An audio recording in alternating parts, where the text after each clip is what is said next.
All right, we are live here. Welcome everyone to the very first Patreon Super Chat show here. And it's a special opportunity here. I'm going to just check my sound to make sure I'm coming in okay. Yes, I am, because I even forgot to mute my window.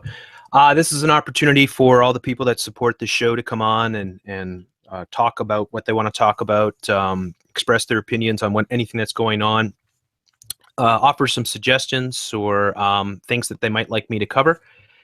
And, just have your voice out there sort of thing. And we've never done this before. I've never done it with this show. I've never hosted a show like this before. So if things go wrong at some point, if somebody comes in that is trying to cause trouble or whatever, we'll react to it as it happens sort of thing. But for now, I just want to welcome everyone to the show. As long as we have empty spaces here. Now, if you're somebody who has either contributed through the Patreon or through the Super Chat, now all the people on Patreon have been sent the link. So if you're listening to this right now and you can log on to your Patreon account and you've been sent a link to the show, I ask you not to share it, just to use it yourself. Only if you want to come in, I hope you do, to come in and talk with me and everybody else that's here. For the people that did it on the Super Chat, it's a little bit more complicated. That's why the show is a little bit late running, because I had to try to find everybody through their Google Plus, and a lot of people also don't have private messaging and stuff like that. So if you're somebody that has contributed through the Super Chat, you want to get on the show, and somehow you didn't get the invitation, what you can do is add me on Twitter, if you have a Twitter account, at Free Radio Revolu, and I'll add you back. I'll check my Twitter periodically through the show, and if I see, and you can tell me who you are, what your channel is, I have the channel list ready here sort of thing, so I can send you a link, and then you can come in and join the show. I wasn't able to send messages to everyone because, as I said, there's a lot of people I couldn't find through Google Plus for whatever reason. Anyways, so I'm going to start the show here, bring in the guests that are here already, and there are still a few open spots, so you folks out there that might be in the chat, and if you want to jump on later, you can jump on later.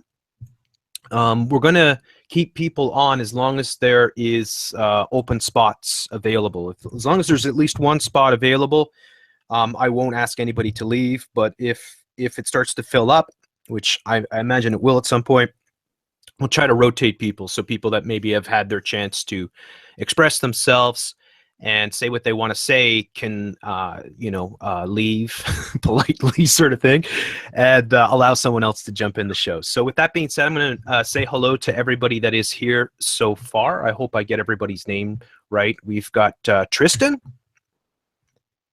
Hello, Tristan. How's it going? Hey, nice to talk to you, Tristan. How are you? Good to talk now, Tristan. Yeah, good.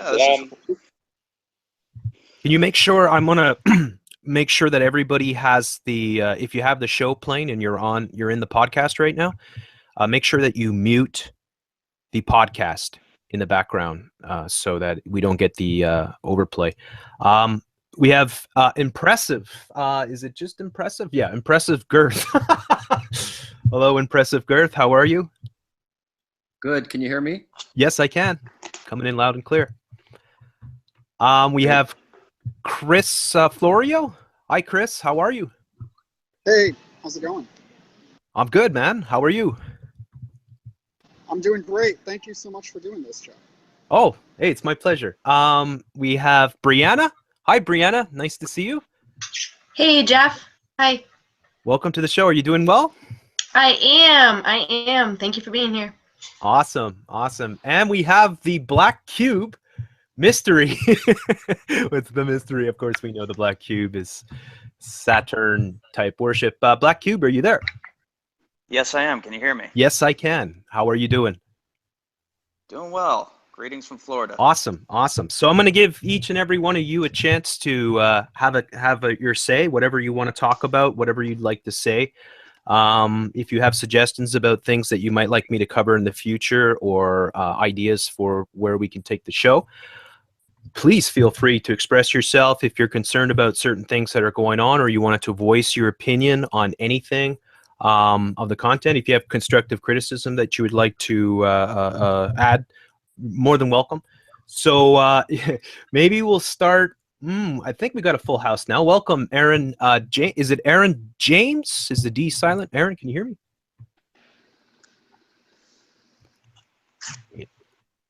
Aaron? See if you get your mic working there, sort of thing. We're almost full house here. I'm not sure if we've got a full house or what. I think there's still another spot left here. But we'll start off here. I'm going to just let you guys talk. So whoever wants to go first, who's ever ready to say whatever you want to say, please step forward. And let's get the show going.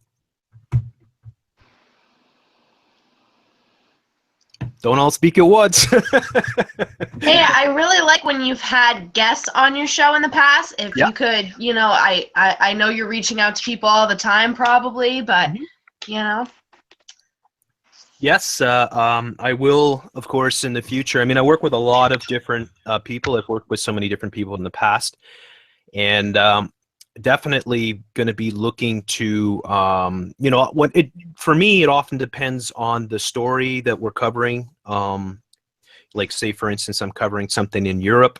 I'll bring in people like Kips Clips or Harry Cookie Monster or FYGP, people that are in that neck of the woods sort of thing, to discuss those topics. If I'm more local, like say I'm in Canada, focusing on stories here, maybe or in the United States, I'll try to bring in Americans and Canadians as well.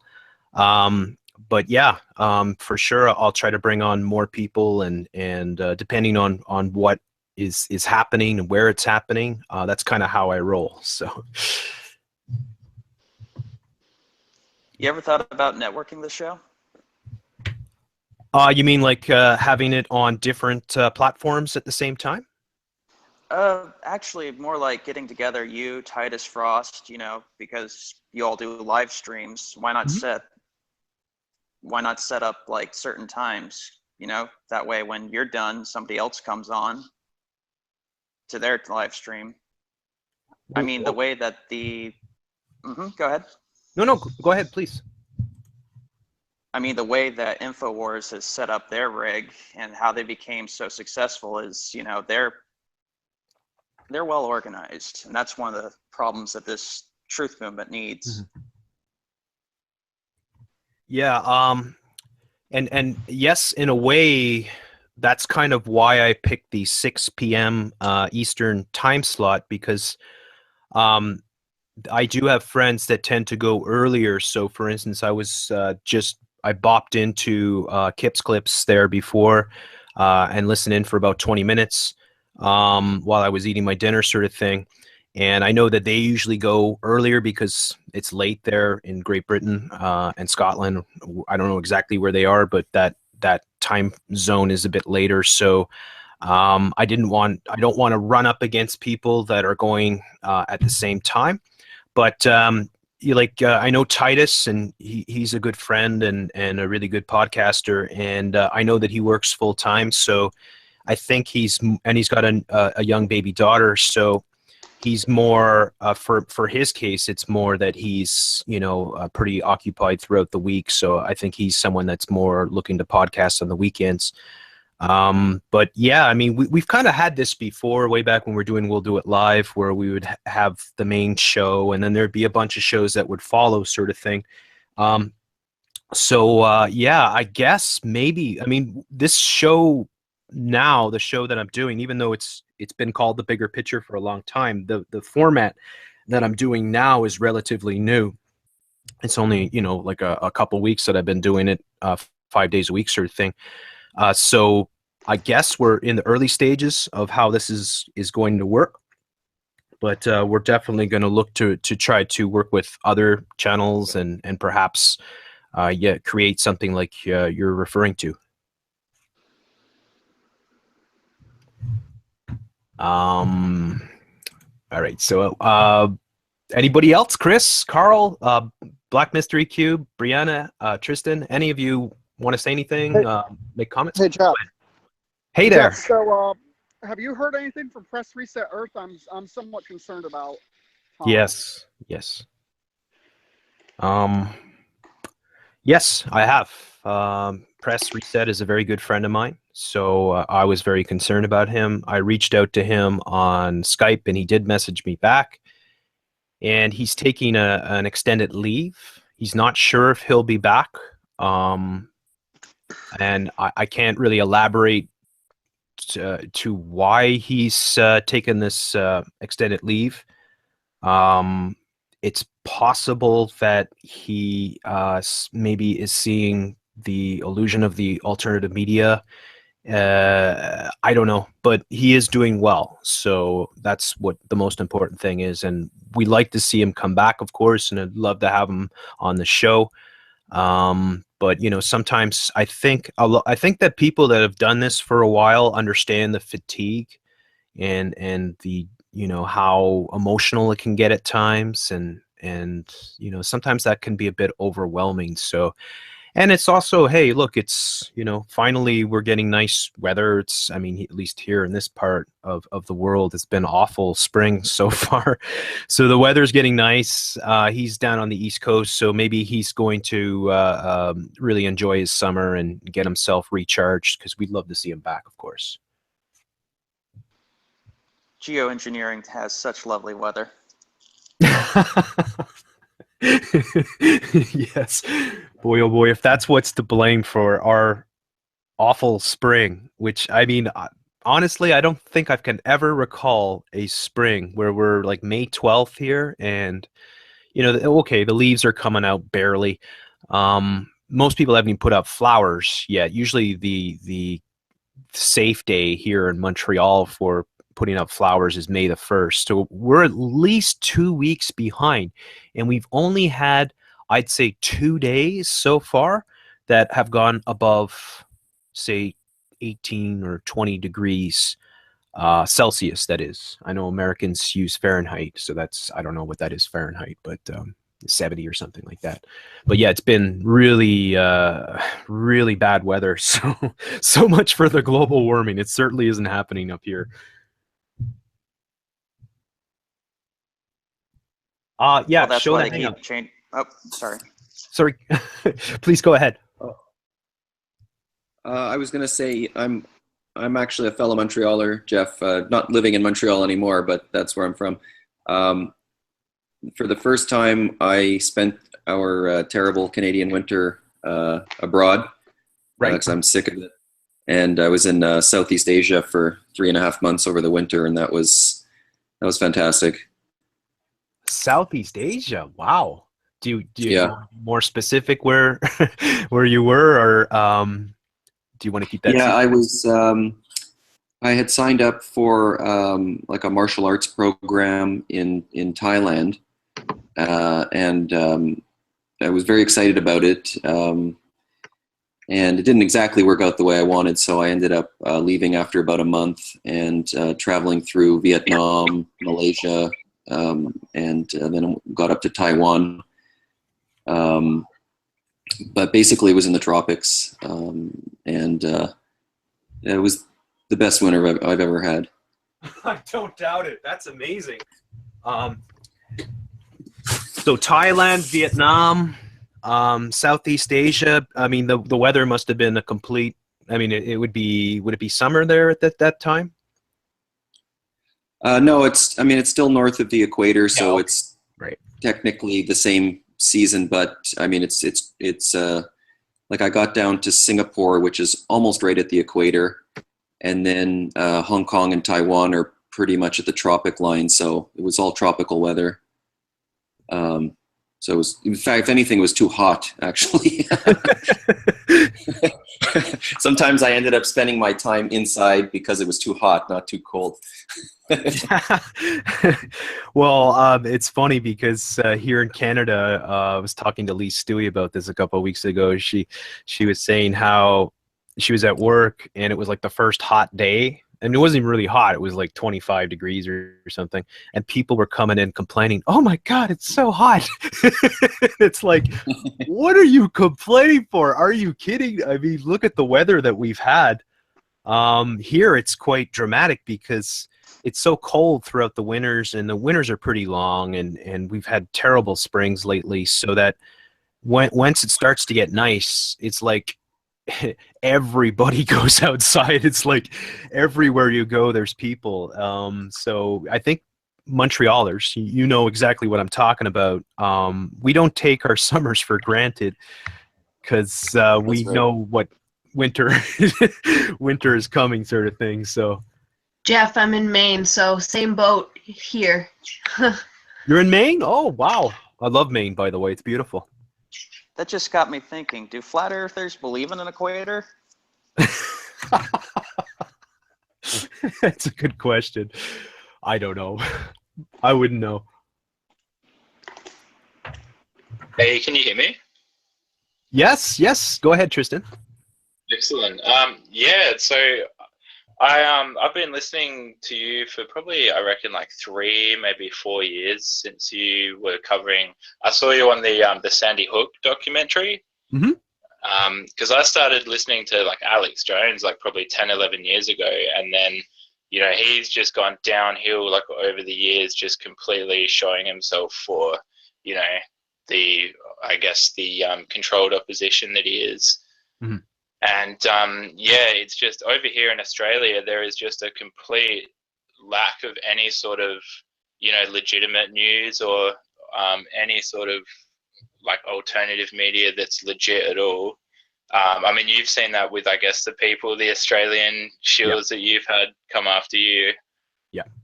And it's just crazy because one thing I wanted to say is this whole like flat earth thing, especially lately, where especially with Christianity, these people that say that basically the Bible teaches a flat earth is just completely false. Like, it's just ridiculous. Like, the amount of deception that's out there these days is just crazy. And you're pretty much one of the few channels that is actually legit, like, which you can tell, you just know that there's no bullshit. Like, you just tell it how it is, which is excellent. And I just wanted to, I guess, just thank you for your hard work. Oh, thanks so much. I really appreciate that.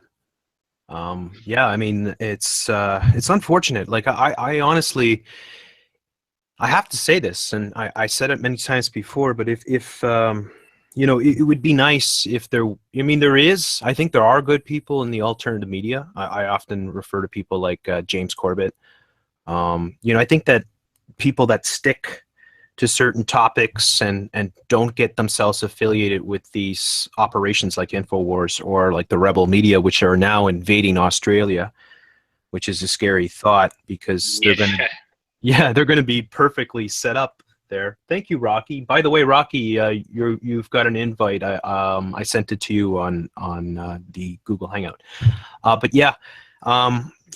kind of wish, and I say this a lot, that that most like of this alternative media that exists or this network that they have was actually legit, and that they weren't controlled or they weren't part of some sort of operation. But unfortunately, through all the years of doing this now, it's really clear to me that they're part of an operation that is not here to help us. They're actually kind of taking advantage, and they've been set up perfectly because the corporate media is so crazy to begin with, and most people, when they wake up, they start to lose faith in the corporate media, and then they turn, and they're caught in this web, which is this right now what you see, which is kind of the rebel InfoWars sort of axis of evil, if you will,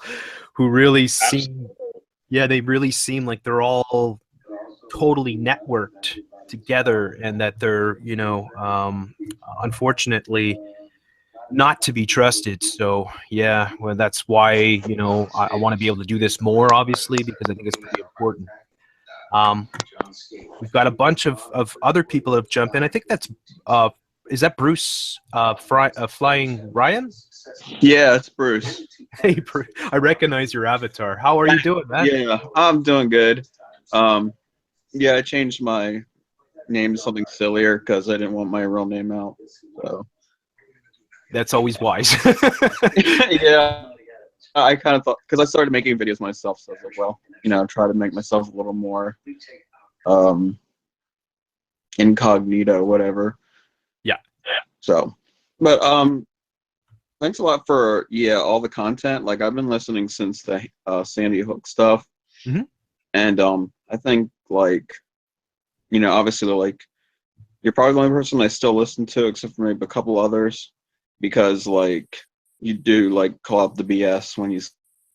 I appreciate that. Like everybody else is like they want to get whatever how many people to like click their videos, so they'll post the Mandela effect bullshit and everything. So and the flat Earth and everything. So appreciate you debunking those. Well, Folks. Yeah. I actually lost.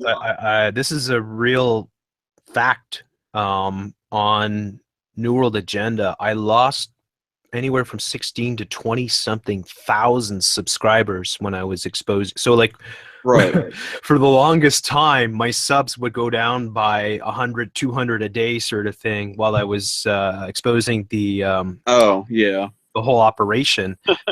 But I looked at it as a positive because I was like, I didn't want all this Yeah. support from people that are so easily misled sort of thing. And I figure like and people like the other day when I was on the show there and I was put on the spot dealing with these psyops. Yeah. People may not understand how long I've and my history involved in exposing these things.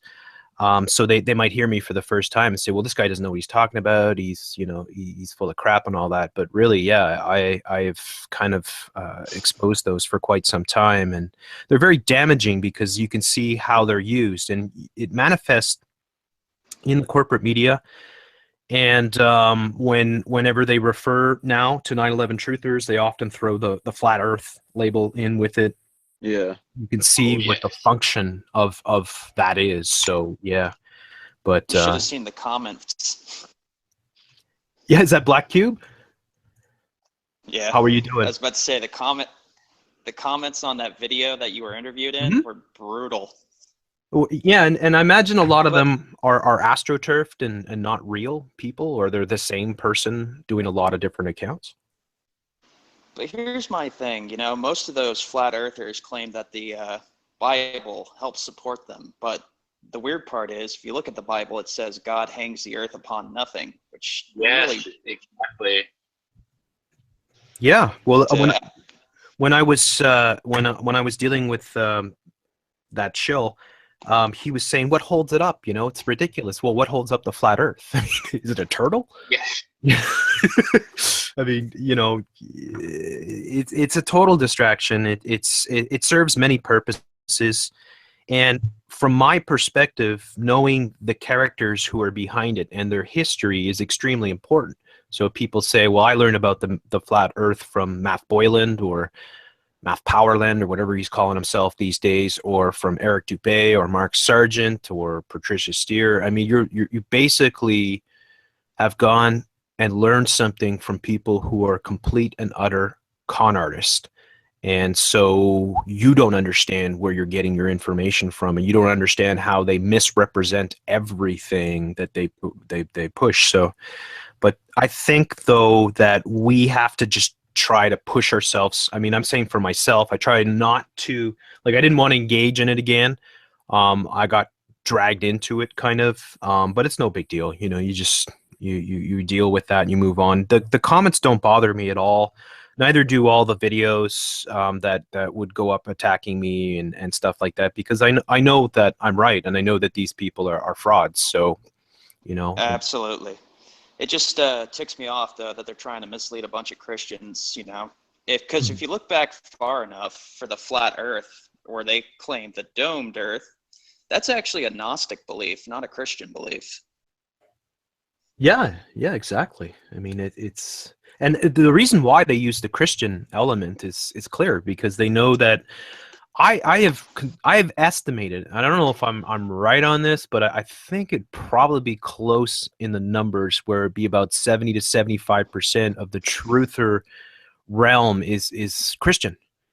It's a majority. So they know the demographics of what the truth movement is, and they know that if they have a huge amount of Christians who already inherently often, I mean, not the good ones or not the intelligent ones, but a lot of them that just throw science out completely and distrust it and think that there is, like that science is science, or it's, it's all being fabricated and it's all controlled by the New World Order. But that is not the case. And I think too many Christians, that type of apprehension that they have towards science can be used against them, and that's why they target Christians with the flat earth, because they could take passages from the Bible, they could take little slices here and there and try to construct a narrative that it's a Christian belief. But I think most of the good Christians that are out there will come out and tell you, and most of the Christians that understand, people like Run the Christ and White Rabbit and so many others that are out there, Call for an Uprising, they would understand this a lot better. But that's definitely something that is perplexing to deal with, is just how many people are being suckered into this psyop. So, Well, yeah, I've got two things to say to that. The first one is, even Satan knows Scripture. Mm-hmm. The second one is, sciences actually tend to prove the existence of an architect in the universe, from my understanding. The more I see in science, the more we find out, the less random everything really is. Yeah, I would agree with that wholeheartedly too, because there's such a perfect symmetry. You look at the moon and the sun and how they, like the moon can line up perfectly with the sun. It's just there's a perfect sort. I mean, you have to think that there's something intelligent behind our universe. And I also say this a lot, because they like one of the claims that they like to use is that the flat earth is beautiful because it proves the creator. And it's like, well, how does that make sense? Yeah. Can I just say, Yes. that last guy that was talking, Black Cube, yeah, he's exactly right with what he's saying. And the thing is, like, all these channels that are pushing this stuff, it's truth mixed with error, and that's how the devil's always worked. That's how good liars always work, is they'll mix in a lot of truth with, and then the lies slipped in there. So, like Alex Jones, Mm-hmm. he'll say a lot of things that are true. And then, the lies, though, is are huge. And basically, people need to be really, really careful with who they listen to these days and who they trust these days, especially with, like, as you mentioned pretty often, the massive increase in these deceivers. Like, people saying that the Bible is the flat earth, like, it's also to make the Bible look Aaron, hang on a sec here. Aaron, can you hear me? Typing into his. Aaron, are you there?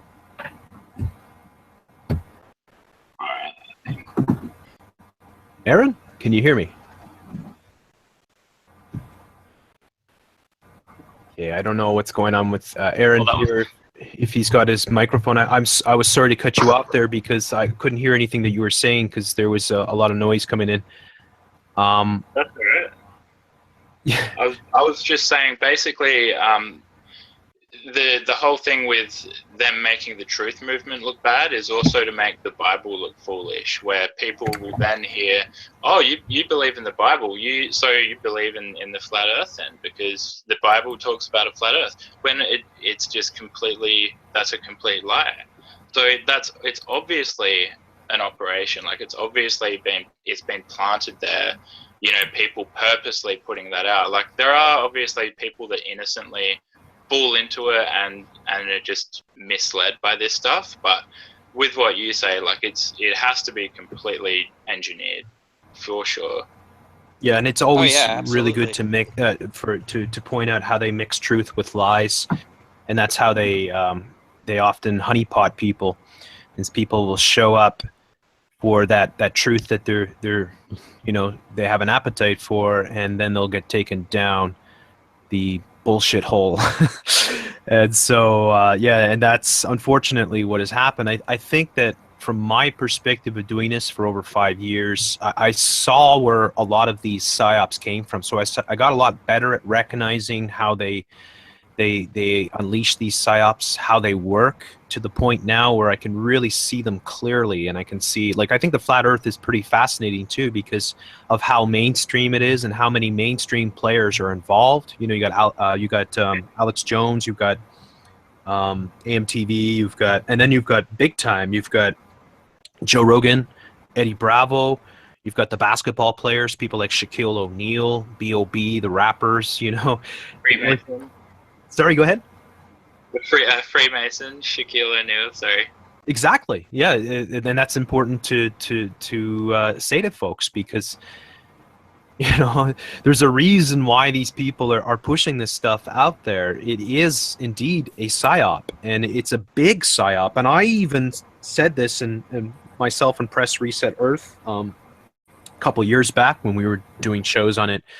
We're saying that NASA was involved, and that NASA probably put the sex in the clouds there, just as a nod and a wink sort of thing, maybe to help push the psyop, because I think it works. And one of the like what you get with the straw men. So the like what was happening to me the other night on that Chill channel, where the straw men sort of attacks were coming in, and it was like, well, you can't, of course the earth is flat. You think NASA is real. And I go, well, NASA has nothing to do with the flat earth. Well, of course it does. Well, it only does for you, because if people believe that NASA exists and the International Space Station exists, then they can debunk the flat earth in half a second, because all they got to do is click on the 24/7 live feed of the International Space Station and see the earth and see its roundness and see its beauty, sort of thing. So they have to have no NASA as being legit, and so they use the Apollo missions, and especially the moon landings, as one of their baits that they lure people in. They say, well, look, they lied to you about this, so therefore, and that's what the Nathan character was saying. He's saying, well, if they lied to you about one thing, that means they lied to you about everything, and that's not true. It's like saying, well, if one shooting's fake, then all the shootings are fake. Well, that's not true either. And it's stupid, illogical fallacies that they're throwing around. But yeah, and Jeff, I'd like to expand there too, that I kind of found it amazing that Nathan was surprised that you even said that too. Like, when he was just surprised. What do you mean? Like, if one thing's wrong, then the entire thing's wrong. Like, he was just absolutely baffled by the fact that you kind of didn't agree with him there. I mean, among everything else. Thanks, Jesse. We didn't get a chance for you to say hello. Anything else you'd like to say? And oh, well, I mean, I was also going to say there too, that just to kind of expand on what you guys were talking about, like, I'm kind of actually new to the quote unquote truther community, if you even want to call it that. Been kind of noticing these things since like about 2 years ago. Like, I really started to look into this kind of stuff, because I mean, it always seems a little odd when you have these conversations with people about, I don't know, somebody saying, oh, you see what they just passed and like today or last week, and you're all kind of confused about it, but it doesn't really get somewhere. It's kind of just a conversation starter. But anyways, like your last video that you had there when you were talking about, what was it, the GCHQ? Right. Was it?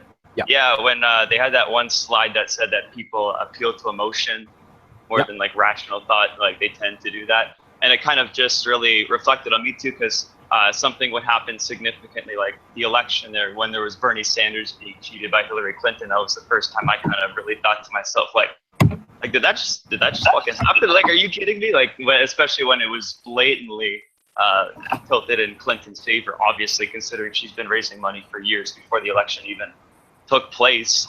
I was really worked up about that, and so I would only focus on that, and then I wouldn't realize, like, what was going on with other YouTubers and such. And then all of a sudden, once the election turned to Hillary versus Trump, I started thinking, you know, like, oh, I like Trump this, Trump that.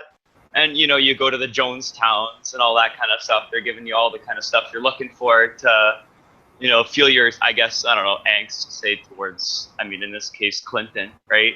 And I don't know, it's just one thing to another. And you notice, like, okay, you know, they're saying, you know, things you want to say, and there's a lot of truth to that too, but it just gets you stuck on one thing after another, and you're not kind of looking at everything from every other angle. You know, you're just kind of like really hoping that person's going to make that next video, so you just, you know, hear who they're going to make fun of or whatever, like Mark Dice or whatever. And I don't know, it just seems really easy for somebody to, like, they don't even think of it like that. You know, they just think, oh, well, you know, this happened, so now this guy's talking about what I wanted to hear, right on. Like, I'm going to stay here for a while. You don't even realize that you're not even really thinking about all the angles. You're just thinking, okay, where's my answer? Oh, that guy's got the YouTube video. There we go. But I'm really happy that I was able to find your channel. I found it in the comments section of all things when somebody was just referring to you. And like, I mean, I've never seen a video of yours in a recommended feed before then. And I mean, I can only imagine how much harder it is now. Like, seriously. But yeah, no, I'm just glad that you're doing this. I mean, like you were saying there earlier too, but like Patreon, you don't want to do levels or whatever with your Patreon account. You know, you just want to kind of be upfront with people. Yeah. I mean, that really does show the kind of channel that we're dealing with, right? Because, I mean, I can only imagine, you know, how much money somebody's got to spoon feed a YouTuber to, you know, get on their channel once, you know, they get to whatever stage they're at, and it's, you know, stage 10 of their Patreon donation thing. Yeah. Oh my goodness, it's just. And I also know that a lot of my listeners are not wealthy people as well, and so, you know, I just figure, you know what, keep a base, you know, make it even for everyone, and you know, this is, you know, if you can get the $5 sort of contribution, then this is one of the things that you'll get, sort of thing, where you'll be able to come on and talk with me. And you know, it's never, for me, doing this, you know, 5 years, never making any money off it. You know, now it's more time put into it, it's more commitment and all that, but it's you know, it's keeping it just basic and making it transparent and making it so that everybody can see all the cards on the table. There's no trickery, there's no, you know, oh, you have to put this much down if you want to, you know, get to this level and stuff like that. Not that I, you know, I understand other people, and there's a lot, like, it's a totally new system. Like, before, it was just the only real way that you were able to get any sort of financing for doing this would be either through putting up donations and having a PayPal link, or having monetization on your videos. And I never liked the idea of monetization, because it's, you know, you don't know what the videos are, or the commercials are that they're going to put on, and you're going to force your listeners to have to click through that stuff and all that. So the Patreon is something relatively new. And I like the idea of people just, you know, supporting on a monthly basis and giving the show a chance to grow, sort of thing, and you know, keeping it real, keeping it something that's for everyone that's here, like including the people in the chat, the people that are here, you know, to know that this is your show too, and that you have a say, and you can come on and speak your opinion. So. Right, and I mean, I'm a friggin' Tim Hortons employee, for goodness sake. So it's good to know that, you know, throwing $5 a month actually, you know, goes towards pushing, you know, pushing you in the right direction there. Because I mean, I can only imagine how frustrating. I mean, like, I can imagine somebody watching your channel and you saying, you know, oh, you know, I've already covered this, you know, for the past 5 years, and somebody just thinking, oh, well, whatever, you know, he's not actually explaining himself. But I mean, I can only imagine how frustrating it is for you. I mean, you've done all that work. Like, how much more repetition you have about all the things that you've covered, like about Bill Hicks and Alex Jones? You know how Nathan was all, you know, surprised that, you know, you said, oh, you know, I covered it, you know, it's from his office, and he thought, oh, whatever, you know, I'm just sure you're just spewing that out of your ass. Like, you've been working for 5 years.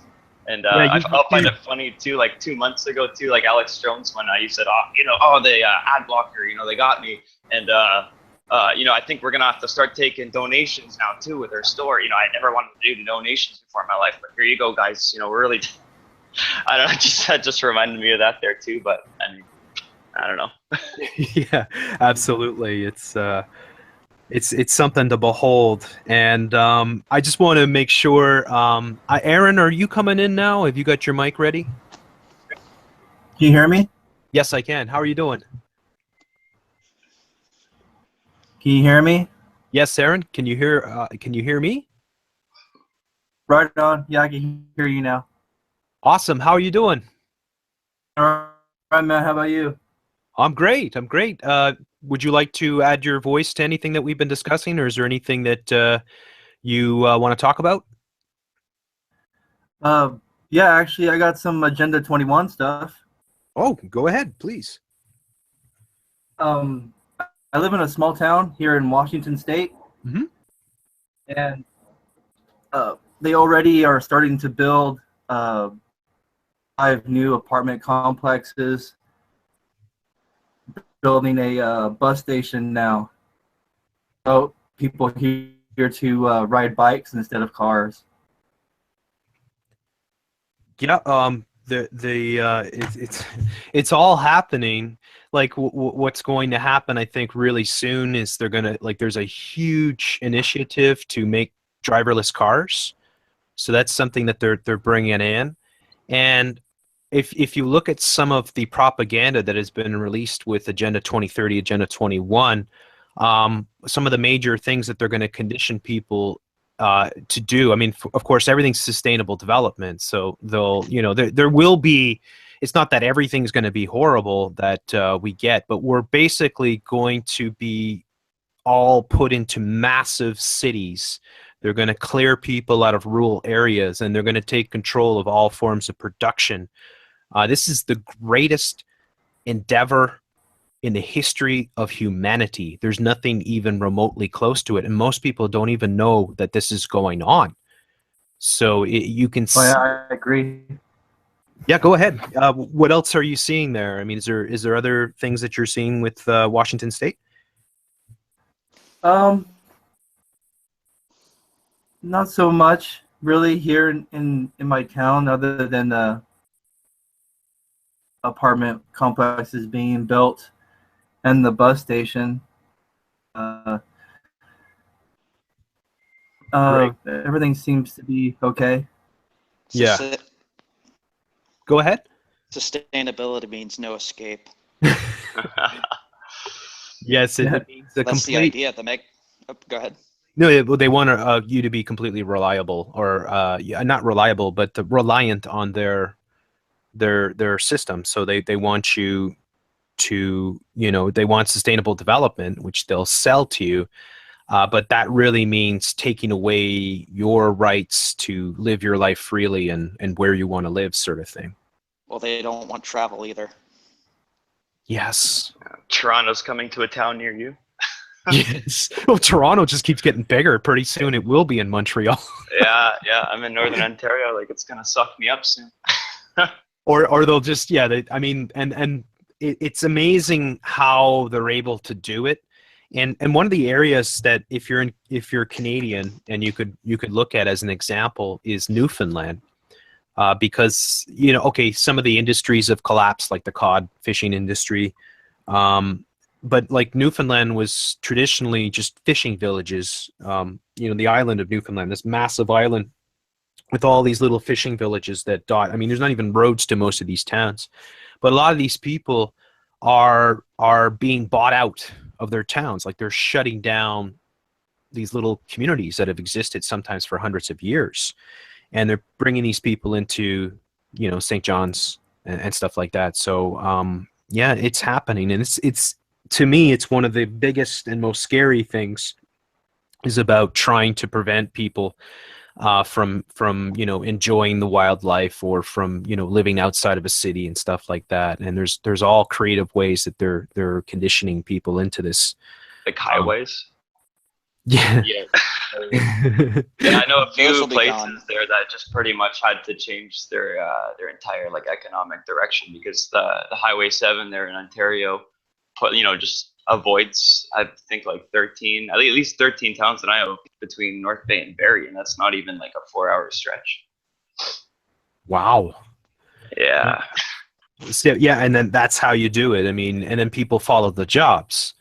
So, and then the immigration. So what we have a perfect storm here in Canada where you have this plummeting birth rate amongst, Canadians. You have a massive amount of immigration. So most people, like the people aren't having big families anymore. Most, and most people are not even having kids these days. So if there was no immigration that was happening in Canada, our population, we'd be in a catastrophic free fall with our population, and it would be an economic disaster. So they have to have this massive amount of immigration, and all these people that are coming in, whether they be Muslims or Europeans or Chinese or Africans, they're all going to the megacities. They're not going to go and live in Thunder Bay or, I don't know, like smaller areas. They're going to live in Toronto or Montreal or Calgary, Vancouver sort of thing. And the same happens in the States. So, yeah. Right. Like I'm going to look up right now. I wonder what the difference in the birth rate percentage is between like people in rural communities and people in cities. I wonder if that's anything interesting. Well, they've wiped out farming too. So, I mean, like family farming now and it has been like that for quite a while, but it's even getting more and more. So they want, like in Great Britain, they outlawed hobby farms and stuff like that and these are Agenda 21 type initiatives. And like here in Montreal, we're not allowed to have fires. Like we can't have a fire. We can't even have a fire in the middle of winter, even if, God forbid, the power goes off or there's an ice storm or something like that. Like they've made that illegal now. Of course, all about global warming and how destructive burning firewood is. But yeah, I mean, you're basically taking, and another thing that they've done too is they've outlawed chicken coops and stuff like that. Just these little things, little by little. This Agenda 21 2030 is we're all being absorbed and indoctrinated into it. And if you study it and you see how it's laid out and where it is, it's ubiquitous. It's all around you. And it involves many of these agendas, like the LGBT agenda, are all part of it. So. Yeah. Like within like a 30-kilometer stretch of where I am, there's two signs that stood out to me too. There's one that says, need a permit or got a permit, and it's got the fire pit or whatever. So that's kind of talking about what you were saying. And then there was another one too. I mean, it's unrelated, but it was one of those advertisement signs on the highway saying, sign our petition to stop funding of Catholic schools in Canada or whatever. Like I looked it up. I guess they've been pushing that for the past 7 or so years, big time. I guess they keep reintroducing it. Yeah, it's really. Yeah, and if I can just add something to that as well, this whole, like with Agenda 21, Agenda 2030, and all of that, this is part of the reason why there is like the flat Earth stuff, the Mandela effect stuff, because that's what they're trying to distract people from focusing on, because they're having everybody argue about all of this other bullshit, and meanwhile all of this stuff is happening, and that's why, because people are not talking about this stuff. Like nobody talks about Agenda 21, Agenda 2030 anymore. Yeah, a lot of people don't even know what it is. Exactly, and there is this real strong push, which I've shown a lot in the past, which is the global citizen. And this all ties in with global warming because they want people to stop identifying as their nationality or even as their race, unless, of course, you're Jewish. And, they want you to identify as a global citizen so that you have a global mindset. And that's, you see these festivals that they have all over the world. Most people don't even realize, and they show up the symbolism that they use, the giant red O. It's really crazy, and they use the most popular pop stars and movie stars. Like you wouldn't even maybe know that this stuff is going on, or probably a lot of people just show up at these concerts and these festivals, and it's like Earth Day or something like that, and they bought into it. And I understand, because like I would say I'm somewhat of an environmentalist in the sense that I don't want see corporations damaging the environment or polluting lakes, pig farms and stuff like that, just destroying whole ecosystems and all that. So I'm definitely very strongly against, and I'm in favor of preserving, beautiful areas and natural sort of corridors for animals and stuff like that. But the reality is that most people that buy in and go to the concerts, wear the T-shirts, protest for Earth Day and stuff like that, they don't even know what Agenda 2030 is. Like they don't. Yeah, go ahead. They probably. Oh, just to make a Go point ahead. on what you were saying. Oh, sorry. Just to make a point on what you were saying earlier about, wilderness preserves. A lot of the times the federal government uses that as a front to buy out those lands and clear the area. So I'm a little wary of anything like that. Yes, exactly. I mean, it's again taking the rights of people for being able to settle and enjoy the land, and conditioning people into the global mindset, conditioning people into urban lifestyles, and that's why having people hooked up to the internet, for instance. I mean, like if you want to have good internet, they kind of make it so you have to be in the city. And most people now are hooked up to their devices 24/7. They walk down the street with their smartphone. They're, so they have already been so conditioned into this lifestyle, and the lifestyle that we live also, we're so utterly dependent upon our technology. Then that's of course all by design as well. They want you to be completely dependent on their grids. They want you to be completely dependent on their food and everything else. So that's how they're engineering our civilization. Eric. I think one of the reasons why they're so effective. Hello? Yep, go ahead. Okay. One of the reasons why they're so effective is because they hide behind worthy causes. I think they figured out that that's how to push their agenda forward. In the same way that, they always give nice names to the foundations that do evil things, like, the Peace and Charity Foundation, for example, something like that. I think they always put a ribbon and a bow around everything they do. And so I think even if you were to tell people that there is something called Agenda 21 or Agenda 2030, they'd probably go along with it, because they would never question the authorities, would they? Yeah. Like the people for ethical treatment of animals. Exactly. Yes. That's a perfect example. They wrap it up, and it's also like, think about how the movies and the television and everything, even the commercials, condition us into this mindset. Like I remember a car commercial from a few years back, and I watch so little TV, so it's easy to remember commercials because maybe I see 10 or 15 a month, sort of thing.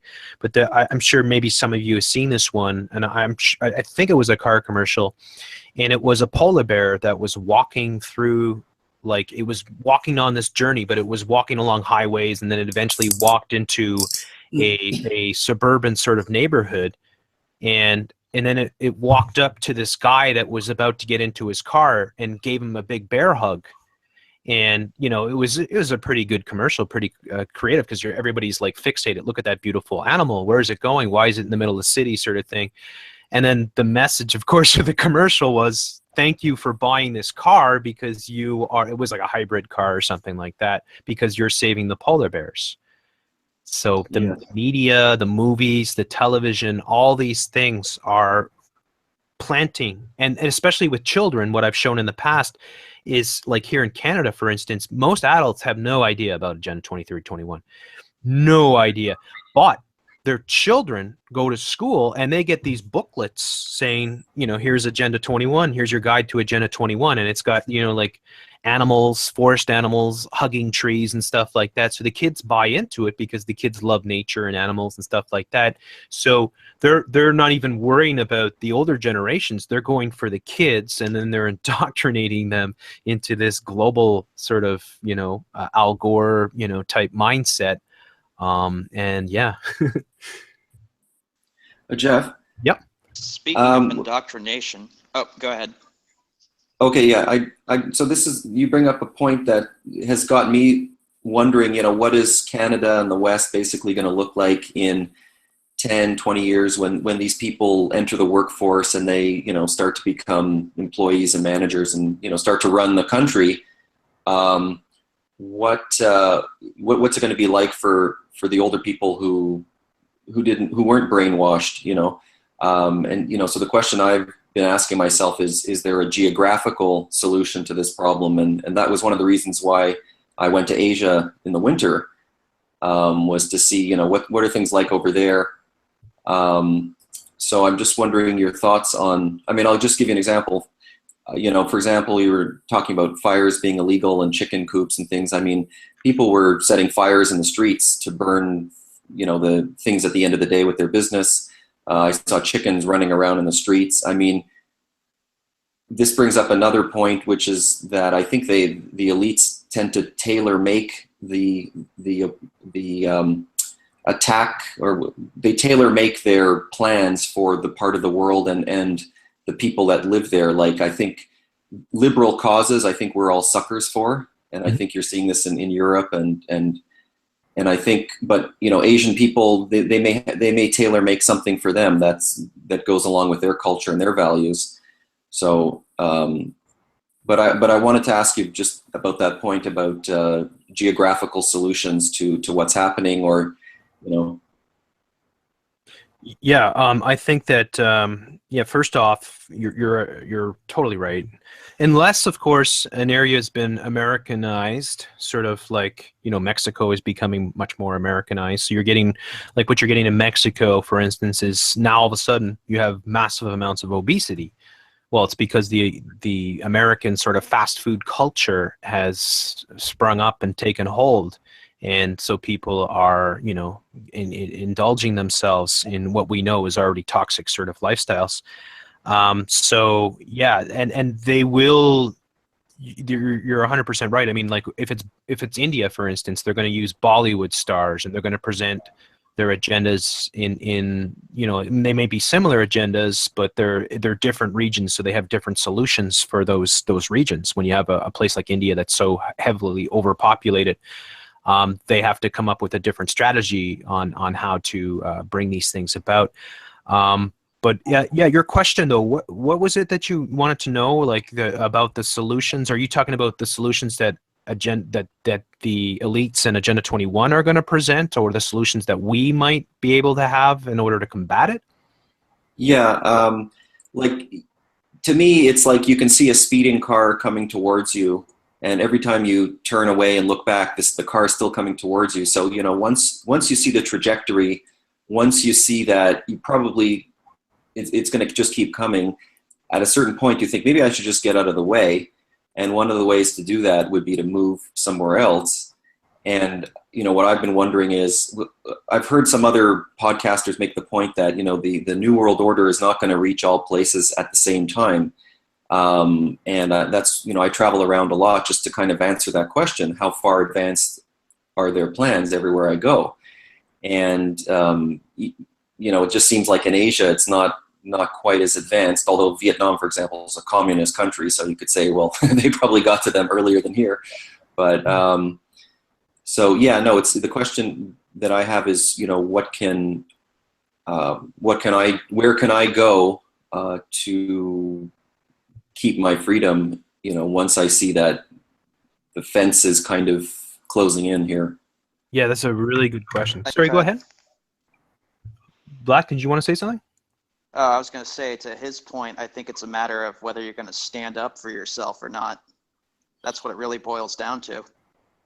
Yeah, that's very well put, because we shouldn't have to move around the world to escape the New World Order. We should be able to fight it and stand up for our rights. And that's why it's imperative, whenever meaningful or impactful sort of legislation is being tabled or passed or discussed, that people get active, because this is how they are able to do it. As long as you have your rights, your laws, you have the courts, you have the system to protect you. So they want us to, I mean, and yes, it's all different all throughout the world. Like I have speculated in the past, because I've covered a lot of the major storms, whether it be the Hurricane Sandy or Hurricane Katrina, or the one that hit, what was it, Indonesia, or not Indonesia, I think it was the Philippines. And I have speculated in the past, and it's really wild speculation, but I have speculated that perhaps some of these mega storms are being geoengineered, and that and they're doing this globally in the sense that they want to make the storms as big as possible, and they want to strategically target certain areas. And what you see a lot of times, like for example, in tornado valleys and stuff, like parts of the United States, that these massive tornadoes are springing up, and they keep getting bigger all the time, and we know they have the ability to create these things. When a massive tornado rips through a town like Joplin, they come in afterwards, and everything is about sustainable development. So like everything that's built is with the sustainable development sort of mindset. So, you know, like I've speculated about this, like whether they're actually, you know, trying to condition people by creating these massive storms and strategically hitting certain areas, and then using that as, you know, for one, to rebuild and push these sustainable development type developments, but also to condition people through the media that you look this, you know, our global warming's out of control. Look at how big these storms have never been this big before. Now they're coming in. Now the water levels are rising, because that's the rhetoric that they want. They want people to buy in into the ideas that the seas are rising, and that the temperatures are rising, and that it can get out of control. And if we don't put a lid on it now, we don't do, you know, extreme action. So yeah, sorry, who wants to go next there? I just wanted to answer Black Cube's point about, you know, standing up and staying where you are. And of course, I've certainly thought about that. And I certainly admire anyone who decides to do that. I think sometimes an enemy is so formidable, especially when most of the people around you don't even know you're at war or you're being attacked. Mm-hmm. So I just think that there is another side, but I certainly understand Black Cube's point about staying where you are and fighting. That's obviously, you know, we can't all run, but I don't know. This is a completely different kind of enemy from any other war that I can think of. You know, well, it gets to the point where there's going to be no place left to run. Right. Yeah, even in like the northern Maine woods where I am, it's just a hop skipping away from major metropolitan areas. It feels very isolated here, but it's really not. Yeah. And what I think what most people don't see is the creep, how it's all being laid out. Like if you see the charts that they have and all the initiatives, and like they keep track of everything. So they know how far their objectives are along the grids that they've created, and the objectives that they're trying to reach. They changed Agenda 21 to Agenda 2030 because they thought they're so confident now that they could accomplish what they wanted to accomplish in Agenda 21, which was supposed to be reached by 2050, by 2030. So they've moved everything ahead basically by 20 years. Now, they'll definitely have an Agenda 2050 and probably Agenda 27 or the Agenda 2075 or Agenda, you know, like it'll go on like that, because they're not stopping with, like, it's not like, okay, we get to this point and everything's taken care of. They're going to keep pushing this, and they think in decades and in half centuries and centuries. And so in a way we have to, I think the analogy, I don't know if, who gave it before about the, you know, you see the car coming sort of thing and you can turn away and keep walking, but you know it's going to hit you sooner or later. But I also agree with Black Mystery Cube, where it's like, you got to stand up. Like, we shouldn't be forced to move around the world and try to avoid what they're trying to do. We should be able to live our lives here, you know. And I also find it interesting, I don't know if you guys know this, I'm sure some of you do for sure, But Arthur C. Clarke back in the 1960s completely and accurately predicted the internet. And one of the things that he said about the internet, I mean, he said everything that he said about the internet is exactly how it is right now. That it was like, and he was in a, like, when he was being interviewed, it was like a black and white footage. I think it was from the early or mid 60s, and he was in like an IBM frickin' massive computer, and the computer that's probably half or a quarter of power of like the cheapest cell phone these days, was a huge massive room and all these machines, you know, sort of thing. And he was saying in the future you'll have a computer and you'll be able to put it on a desk and you'll be able to connect to the internet and you'll be able to do all your banking and your mail and you pay your bills. And he said it's going to be wonderful because then you'll be able to live wherever you want. So you won't have to live in the city. You can go and live in the mountains, or you can live, you know, by the sea or whatever, and you can do all your work by the computer. And I'm sure he's, you know, maybe he wasn't on board with Agenda 2021, but I find it ironic that that's kind of where we are technologically, but that's not at all what they want us to live like. Yeah, well, Jeff, now that you say that, that's very eerie too, because I was about to talk about this one video that I saw on Facebook the other day that has about, I think, 6.5 million views. Mm-hmm. And it's titled "Dear Older Generations," and it was posted on the YouTube channel Global Decree. I don't know if you've seen it, but it's quite literally that. They have this person saying, you know, I don't want to be defined by my older generation stuck in a cubicle. I'm a digital nomad, and I can go where I want. That's a scary thought. Oh yeah, you should see it. I put it in the chat there. It's got a lot of traction. It's like what? Oh, less than a week old now. Wow, I'm gonna have to check that out. Go ahead. Can I let you know something real quick as well? Mm-hmm. I don't know if you know, like in Australia, I think about a month ago, the metadata law just came into effect over here, where like all ISPs over here have to store like people's metadata for I think 2 or 3 years. So like all the URLs that you go to, like all of the, you know, any IP address that you connect to, like all the chats and everything. Like there's so much. I don't know if you guys have that sort of stuff over there yet, but that's just come in Australia. Yeah, one thing that you'll see, if you pay attention to what's going on, is how a little bit here, a little bit there. Like they don't try to do it all in one place at one time. They'll do a little bit, say in Sydney, Australia, or Melbourne, or Brisbane, and then they'll go to Scotland and do something, and then they'll do something in Norway. Like if you just look at the LGBT, for instance, like every day in different countries around the New World Order, these, you know, they're pushing this agenda and they're changing the laws and the legislation, and, you know, like here in Canada where they want to rewrite the criminal code and put it in the Bill of Rights, and you know, so if you look at that, it's coming to you. Like these things that are happening, whether it be like collection of metadata, which I believe they're collecting, they've been doing that forever anyways, but they're just telling you. But sure.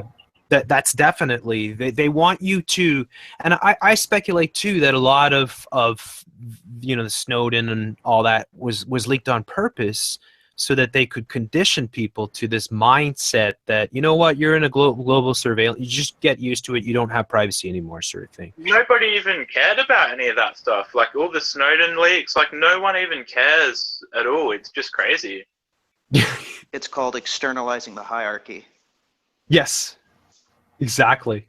And people call for that too. I mean, one of the things that happens with governments is that people, like what you have here, where, you know, whether it be, you can say like the nanny state or whatever, like when people are conditioned into this idea of victimhood. So we can say, for an example, when I was doing the podcast last night on Bill C-16, where, you know, people are claiming to be victims of the current culture, and that, you know, heterosexual and regular people are you know, just making them feel awful, and things have to be done. So we have to re-engineer everything in order to accommodate these people. And then what happens when you get terror attacks that come in, say like 9/11, for instance, or some of the terror attacks that have happened in Europe recently? People like these attacks are often created by the governments, and then the people want the governments because they're terrorized. They're watching their television. They're being terrorized by what they see. So they externalize their power. They actually want the government to come in and bring in these solutions. And they're extremely clever in creating that desire that people have. They're very clever in the way that they're able to create the problem and then create the furor and then come in and bring in the solution and act like it's something that just came out of nowhere. So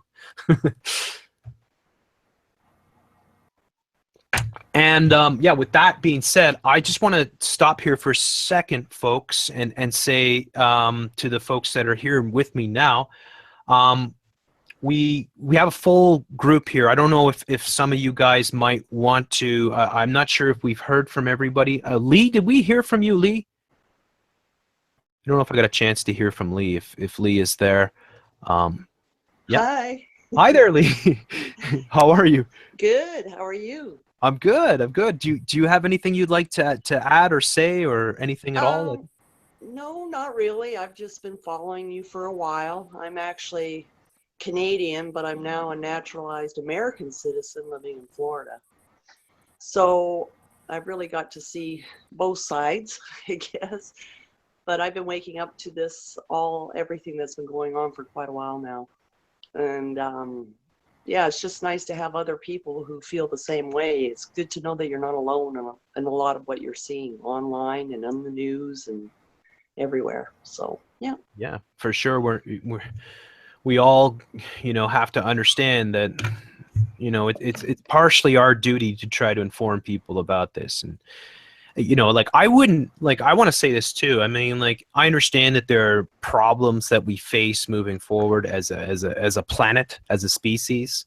So I understand that some of the things that, some of the problems that we have with the way that our civilization exists right now, there needs to be certain solutions. But the problem is they don't really want us to take part other than being cheerleaders and propagandists pushing their rhetoric. They don't want us to be involved. They don't want us to know what they're really up to. And that's what's so deceiving about so many of these things, like Agenda 2030. It's like this is the biggest thing that they've ever done ever. And yet nobody except small pocket of people in truth communities like this really understand what's going on.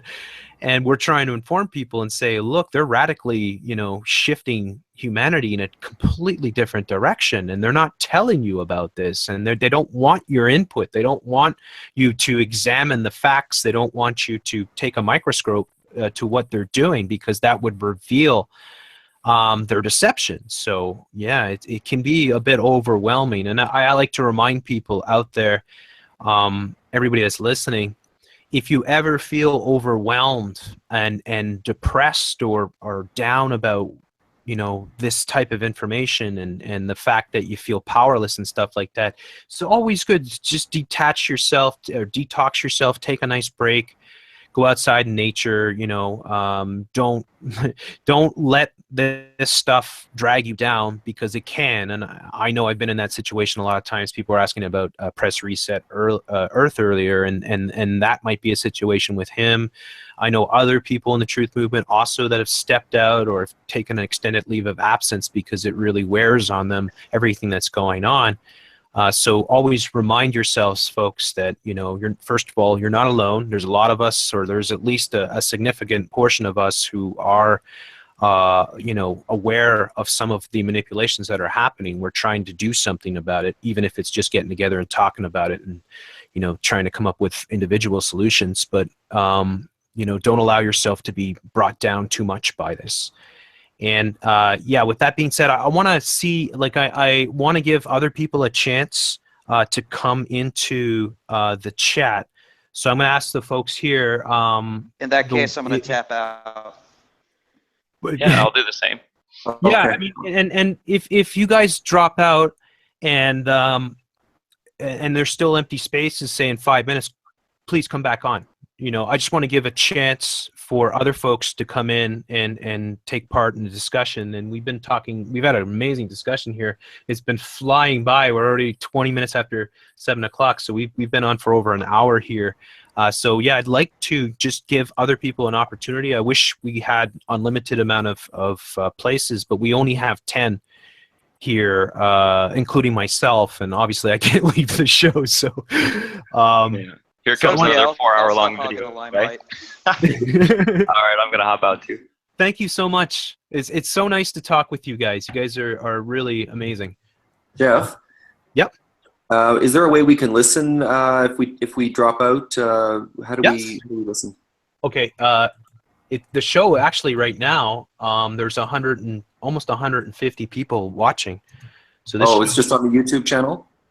I'll post a link on the side there, so that Okay. yeah, it's live on the Free Radio Revolution Revival. So yeah, you can continue to join in the discussion. You can do that and take part in the chat itself, which is always really good too. So, but yeah. Okay, so I'll tap out. Nice chatting with you, Jeff. Yeah, very nice talking with you. You have a wonderful evening.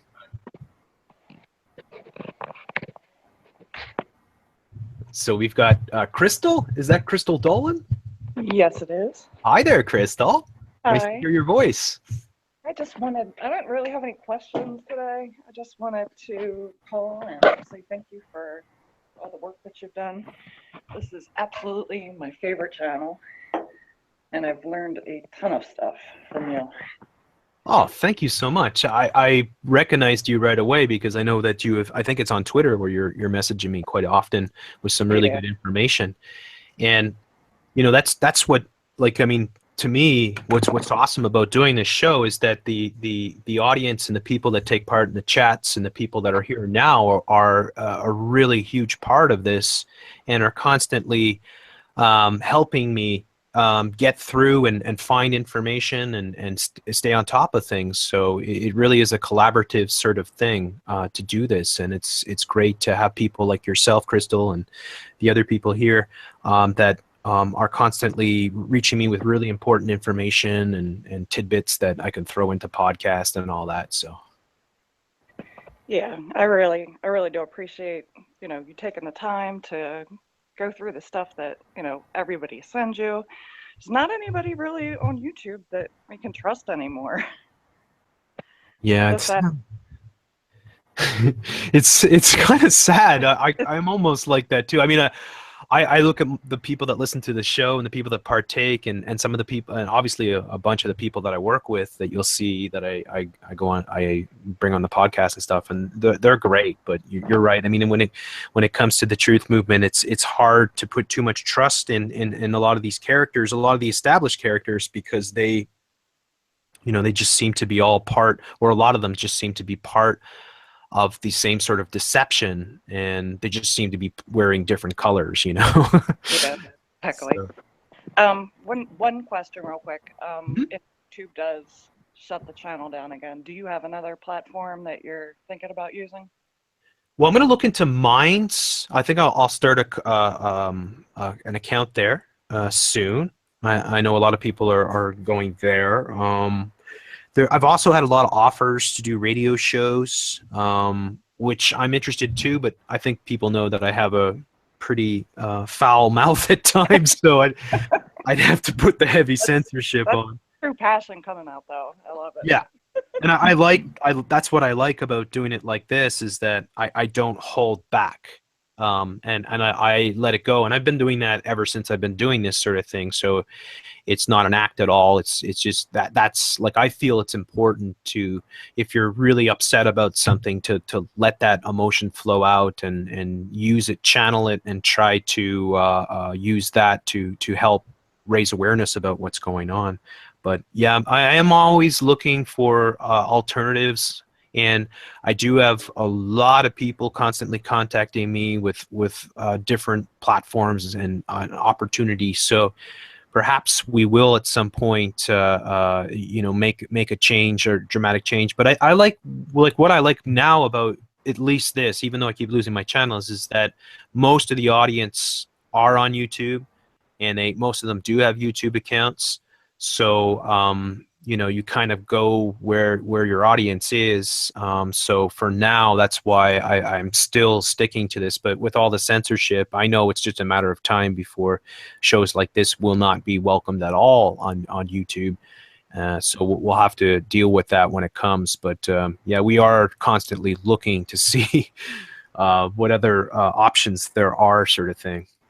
Okay. I was gonna jump in and suggest too, maybe people would be interested in mirroring your videos on another website as well too, just in case. So at least you can refer back to them. Because I remember crunching down on all your past videos, and then when your channel was taken down, I like went back the next day to go check up something else that I wanted to look up, and yeah.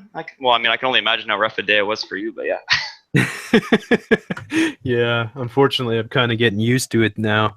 But yeah, I do encourage that. And in the past, there's been channels, like there was one channel called Free Radio Replay, who uploaded like every video I did for about a year and a half. There's like hundreds of my videos there. So if folks are looking to hear some old Free Radio Revolution work from, say, 2013 or 2014, 2015, that's a channel that has like hundreds of those videos, and I might go and download some of those and re-upload them.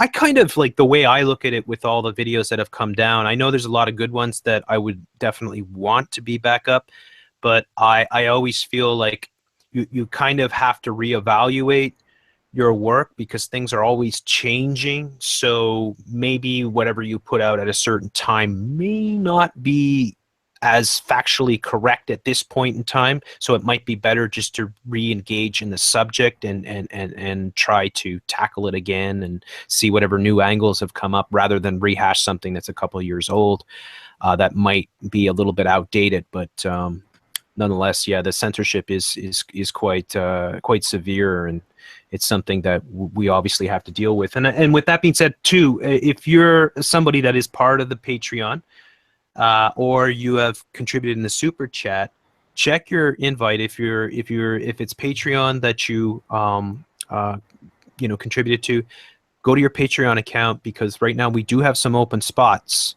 And if like we hold this open for another 5 minutes, say, and they're not being filled, I'm going to ask the people that were here before to feel free to come back in, sort of thing, so that we have a full show and everybody gets to say what they want. I know a lot of people too don't necessarily want to be taking part in a live show, so I totally understand that. And you still have the opportunity, if you have me on Patreon, to message me with anything, and I will take the time to respond in length to whatever questions or inquiries or anything that you might have to ask about me. So that you don't have to come on this show if you don't want to, sort of thing. But yeah, for those listening, also the people on YouTube who have donated through the super chat, check your inbox on your Google Plus account. That's where I sent the invitations off for the YouTube super chat supporters. But yeah, so you guys that are here, who have we still got? We've got Jared, Tristan, Bruce, or Flying Ryan, Crystal, and Aaron. What you guys want to say? Anything you want to talk about? Anything in particular, or anything that's going on, or anything on your mind? Please feel free. Yeah, I wanted to ask you something really quick. Oh, sorry. Well, yeah, maybe Aaron, you go first, and then Tristan will go to you right after. Go ahead, Aaron. All right, thanks. Yeah, I got two things. Yep. With New World Order, that there are politicians and other smaller governments that are against New World Order agendas. Mm-hmm. The other thing is, my girlfriend says that we dress up as Deadpool and go on webcam and go on your rants. New World Order agendas. Yeah, I don't. Yeah, I've always, like, one of the reasons it's called Free Radio Revolution, or at least the original show is because I just wanted to do radio. In fact, it's kind of interesting because when we did our first show, because we started off as a group podcast. So my buddies that I'm still very close with, Paul and Greg, and the other guy was Dave at the time. we had actually videotaped the first show. And they kind of thought that I was going to upload the video, and what I did is instead I took the audio and I put images up, and there's a good reason why. I think if people were to see that video, they would see 4 guys sitting in a basement, you know, surrounded by beers, rolling dubs, you know. So I don't think it was proper, nor like, because the topics were serious, so we showed up, but the presentation itself was very sort of laid back and maybe a little bit too casual. So I always envisioned doing this just as a radio thing, but maybe I'll do that sometime. I mean, that's actually a pretty funny thing to suggest, because if you could still keep your identity but yet come on and do something visual, that would be very interesting. So and Tristan, what was the other one? Because you asked me 2 things. Like you asked me on the New World Order. What was the question with the New World Order? Do you think that there are other politicians and other smaller forms of government who are against the New World Order? Yes. In fact, we've shown this recently. The deputy to the Australian Prime Minister, the one, not the one that they have now, but the one that was before Tony Abbott, I think it was, came out and said, I can't remember exactly what it was, but it was about the New World Order. He had said that it is a globalist sort of banker system that is pushing these agendas. It's the New World Order, essentially. So there was a very high-ranking sort of politician in Australia that referenced the New World Order. There's been a lot of others, too. I think, though, most of them don't really know, or they hear the term and they think, well, black helicopters and, you know, it's all silly and Illuminati and stuff like that.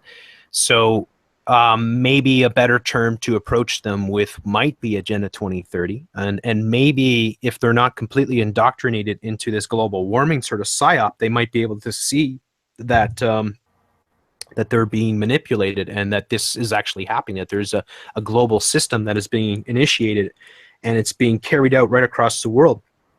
So I wish there was a lot more. I think that if you want to do something positive, and you're somebody that maybe you don't want to do a YouTube channel or radio show or anything like that, you might want to be active in trying to write to your local representative about these agendas, informing them, because you never know. I mean, some of these, not everybody in the governments is bad. I mean, it's we can't throw the baby out with the bathwater. We can't think that everybody that gets elected to office is a complete drone and they don't have any sort of intellect and they're completely conditioned. Some of these people are really good people with good intentions, and perhaps they just haven't had the experience or the insight that we have benefited from and don't quite understand it. So all the folks out there, like I said recently, dealing with Bill C-16, that is something to contact senators in Canada with, because if you can get enough senators to block Bill C-16, which absolutely must be blocked,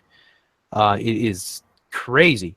And Bill 89 is another example in Ontario where you have to get vocal and you have to actually engage with your local politicians, because these are the legislations that will bring about this New World Order. And if you don't stand up to them now, they'll be codified into your law. And then the fight is that much harder. So, but that's a really good question. So, hey, Carl has just joined the show. Hi, Carl. How are you doing?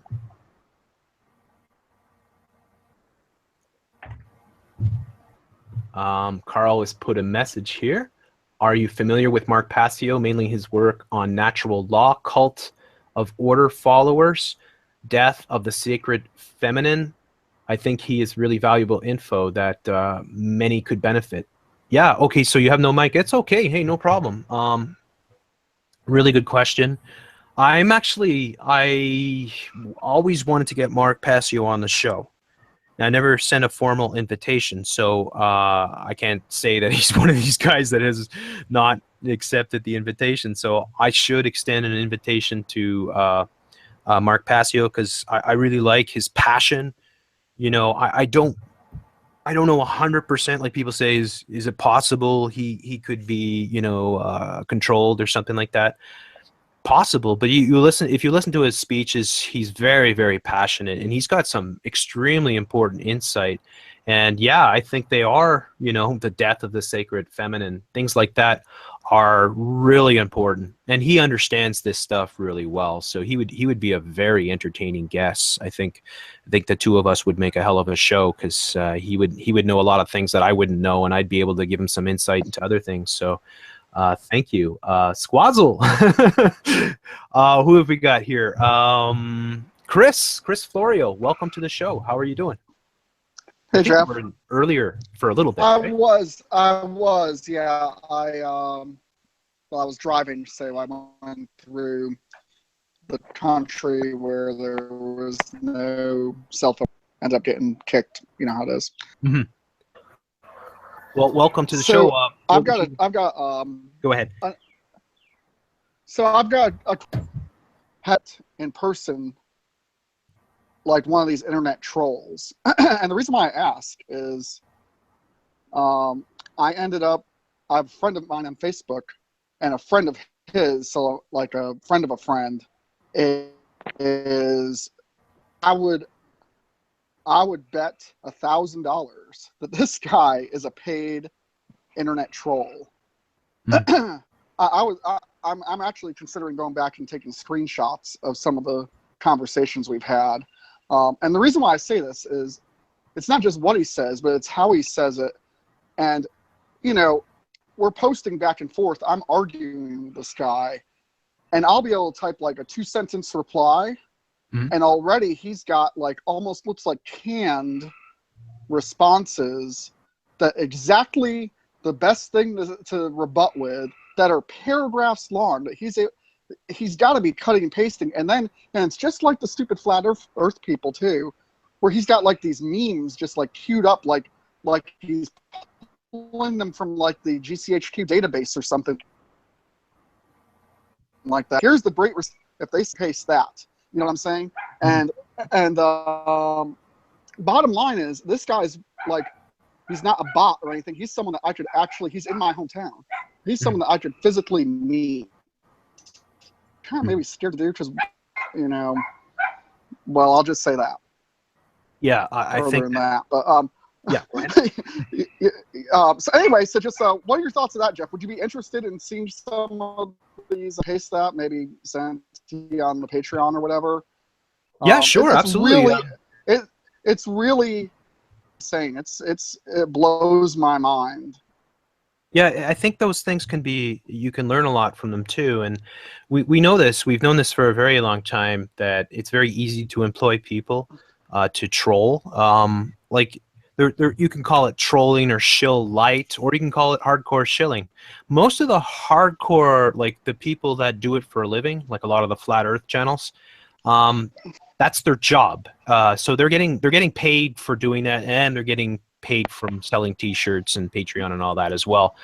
But we know that these government agencies will employ like hundreds, if not thousands, of these people to go out and carry certain narratives. And they like, I've shown this before, like some of the people that have come forth, and there's been a number of them that have come forth that have admitted doing this type of work and have revealed exactly what they were told, and the types of responses, and you know, like you said, like a lot of these responses are completely scripted. They must have been like they regurgitate them, they recycle them. Maybe they have a whole folder full of responses that they can use, and they can whip them out really quickly. And they use, like, what they do. I mean, like, if you see here, I'm going to take a look here at the show. There's 45 thumbs down, right? So I imagine it's just a few people operating several accounts that'll come in and flip between the accounts and try to dissuade people from watching the show or listening to it or taking it seriously. That's one of their methods. Another one of their methods that they use a lot is to go in the chats or go in the comment section of videos and try to engage people into long sort of baited sort of discussions, which we would call like certain tactics. Like one thing that we've talked about quite a bit in the past is the Delphi technique that some of these people employ, in which they, and you saw this the other day if you saw the podcast that I was on with Lift the Veil, the tactics that he was using to try to any argument that I put forth, he immediately had an answer. All the flat earth shills are trained on how to answer these questions. Like they never answer your questions, they always deflect. And they'll always use straw man type arguments. Well, it's like, well, I don't believe the earth is flat. So you're telling me that NASA is real? Like, that has nothing to do with what I just said. You are completely deflecting what I just said, and you're throwing something completely different at me. And that's the tactics that they use, and that's how I identify people who are real shills. So like channels like that one, I identify as shill channels just because of the tactics that they use and the agendas that they push. And I've seen it a lot. So I warn people out there, my listeners, when you come to leave comments, they'll often try to bait you by responding to your comment, and they'll try to take you down. And what we say with the Delphi technique, they want to engage you in a discussion that has a predetermined end, that they already know where the conversation is going. They're just sending you in that direction, and it's all a setup. So you have to be wise to it. You have to not, like, I know it's easy not, or it's hard not to engage sometimes, because if you're like me, or you're a fighter, you're passionate, you're going to try to stand up to whatever disinfo or pure shilling is going on. Now with the trolls, I think too that they can employ these people just to troll people. Throw them a minimum wage sort of salary where they can sit at home and they can just badger people and go out and just say nasty things and try to affect people's emotions and stuff like that. So there's a lot of different tactics that they use, and yeah, I'm not surprised that you've run into that, Chris. Yeah, what's interesting is, I mean, the whole time, but what's interesting is this guy, like, pinned down, like he's not just a nameless YouTube channel or YouTube, like most of these trolls on YouTube, you click on them, it's, 0 videos, 0 views, 0 subscribers. This has got somebody who I can, like, go to his house if you catch my drift. Mm-hmm. So that's what makes this really interesting. And he seems a little more sophisticated than the average, like a little more higher up in the food chain to me. Or the things that he's saying, he's a pathological liar, or both.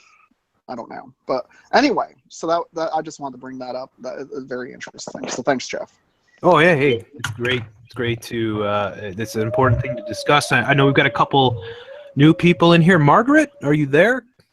But Jeff, so just because I was going to ask a question before, if that's all right. Yeah, go right ahead. We'll get to Margaret right after. I had a quick point to make. Sorry, I think someone's mic is on at the moment. I think Margaret's got her mic on there. Yeah, Margaret, if you could just turn off your mic for a second. You go up to the top in the middle there, and there's a mute there. Okay, she did. Great. Go ahead, Tristan. All right, so I just wanted to make a quick point, and then I've got a question for you relating to that. Now, one of the reasons I love your channel so much is the stuff you cover with Zionism, right? And obviously, like, all the New World Order stuff that ties into that. Now, I'm a Christian myself, like, so I come from a Christian perspective on all this stuff. The Bible basically talks about this globalism spirit, this, like, Babylon spirit, it calls it, of, it goes through all the different world empires that have existed. Like, you've had Babylon of the past, like the Roman Empire, for example. And I believe that, like, it talks about in end times Bible prophecy about Babylon in the end times is what it calls it, basically, where it describes the United States perfectly. And it talks about, the one world government that's going to be coming, one world financial system, one world religion.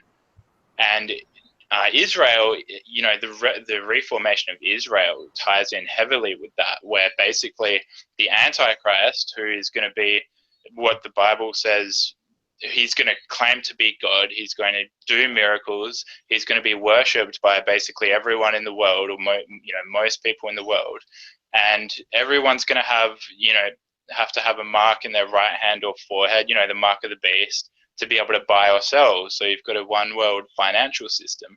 And we can see now that they're starting to push us towards this cashless society. Like, we know, obviously, they're trying to remove physical cash as much as they can. They're trying to push us towards a digital system.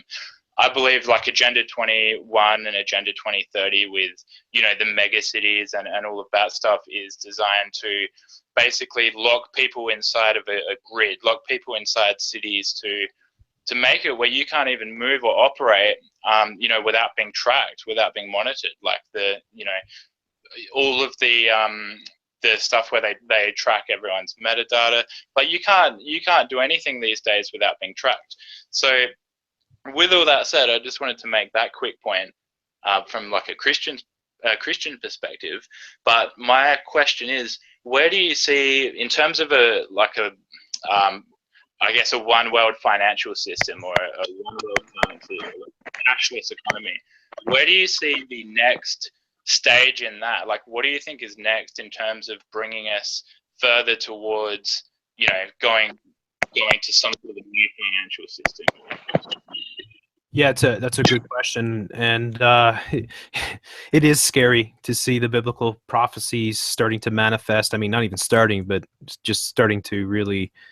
And I think that's why a lot of people are obviously thinking that we are in the end times. Personally, I don't like to think like that, because I think it is a little bit self-defeating, and then you may not fight to try to stop this New World Order from happening. So I try to encourage people to be active and not to give in to despair and all that. But I understand. True. Yeah, I understand fully and completely. And I can see why people do, for sure. I mean, look, it's all happening, and it's scary the way it is. And especially now you're seeing them throw the 666 everywhere. And I know that's what it is. I know it's nothing to do with the AOK or anything like that. And I'm not even Christian. So as far as creating a one world currency, well, that's happening so utterly rapid. It's almost bewildering to try to keep up to it. I mean, and it's piecemeal. It's a little bit here, a little bit there, a little. I mean, like for instance, in India, I know James Corbett covered it recently, where the government just started, saying that certain denominations of currency were worthless, and that like they just wiped them out, sort of thing. And then, of course, the solution is a digital currency. Of course, Bitcoin. A lot of people, are always asking me about Bitcoin. Yeah. Oh, yeah. No, I was just gonna add to it. Like, isn't the identity of the person who created Bitcoin unknown as well too? Yes, exactly. Yeah. Like what? So, if you notice, David Seaman, I mean, who is clearly a shill and most definitely a Zionist, is one of these guys that pushes Bitcoin. I think some people that do encourage it, like I'll say James Corbett, for instance, they're just looking at it differently, and they're saying, well, it's not the fiat currency, so it's a different type of currency. But at the same thing, it's not backed by anything. So and it can be killed instantly. So maybe it's a good investment short term, because, and especially if you got in at the right time, sort of thing, you probably would have made a lot of money off it. But long-term solutions, a digital currency that has nothing backing it, is a dangerous and a very scary thing. And of course, that's what they want. They want us. Now, they are, like the smartphones are going to be brain phones. That is definitely coming down the pipe. And I've shown this going back years in the commercials and how they're conditioning people into this. We see it in the movies all the time, how it is, and through the video games, for instance. One of the things that I've showed on Supreme Lord Commander, for instance, playing through some of the games, is how heavy the transhumanism is, and how naturalized it is, so that, and it's sold as an exotic sort of thing. Like if you're playing a game, one of these high tech type, a Call of Duty type games, You want the latest tech. You want the upgrades. You want the bio implants and stuff like that because it's going to make you a better fighter in the game. That is social conditioning beyond Yeah. just. Sorry, I just wanted to jump in there too, Jeff. I don't know. I think somebody told you a little while ago about Mass Effect and transhumanism. Yeah. I played through the entire game, and there's certain instances in the game that seem so forced. There's a whole bunch of other things too. Like there's this one time I asked a perfectly normal question to a character, and the person, who was a guy, thought my character was trying to like pick him up. I'm just sitting here thinking, like, what the fuck? Like, all I did was ask him just a general question. It's like, oh, sorry, I don't swim that way, but maybe someone else in the crew does, or something like that. But as far as the transhumanism thing goes, somebody asks you a question about artificial intelligence multiple times throughout the series and throughout the game, and you have no answer putting down AI. Like every answer that you have for your characters, another way of saying, "Oh, don't worry, AI is perfectly fine. It's gonna be okay." Like, Yes, and that's like I haven't announced it yet, but I'm going to be re-engaging in the probably Friday night sort of gaming sessions to look at these games, because I think it's an important way of seeing where they're programming people. We have to realize that the gaming sort of community is largely now overtaken most forms of entertainment, and that games themselves, far more people play for far longer than they do watch shows or even sports. Like these games, like Mass Effect, even games like Overwatch that are not like massive epics that you have to complete all these tasks and do all these things and meet all these people, are games that people will put hundreds and hundreds of hours into. And I think most people are completely oblivious to it, but all these agendas are rapidly being pushed through these games. yeah, I would almost say it's worse, because I feel like you're more tuned out of that when you're playing a video game. You're so focused on so many other things, like the objectives you're trying to accomplish, so you don't realize the things that they're just kind of trying to slip under the rug. 100%, because and that's it. Like the problem with games is that they are very addictive. They're very well made. They're very engaging. A lot of these stories are extremely complex, and people get into them, but people don't realize how the conditioning works. They don't realize that, like when you're in playing Mass Effect, or you're playing Overwatch, or whatever you might be playing, say Fallout, Fallout 4 or whatever, your characters are actually always trying to improve themselves through the tech, and the tech itself becomes a massive part of how to improve the gameplay. And this subtle sort of suggestion in the brain is going to open the door massively to transhumanism, because people will line up for it. I covered it going back years ago. Now the main guy that goes around pushing the RFID chip, and I'm sure if people Google it, they'll find his name, but the name of the corporation, I believe, is Dangerous ID. What's that? Oh no, sorry, you go. Yeah, I think it's called Dangerous Ideas, like the name of the corporation that is going around city to city around the world, and they held these conventions where people willfully they don't even just come to get microchipped. They actually pay. So they'll pay $75, $100 to go through the procedure. Well, they'll slice open a part of your hand, they'll stick the microchip in, and then they'll stitch you up, sort of thing, give you a little bit of anesthetic, and you're good to go, sort of thing. And people are actually lining up for these things, and they think, well, it's awesome. Why bother having the chip in your why would you want to carry around a phone when you can have it in your hand? And then, of course, that's going to go right into your brain, because people are going to be like, well, I can either go to school, or like say, like if you wanted to read a book or something like that. Well, why read a book when you can have a chip that will read it for you, sort of thing?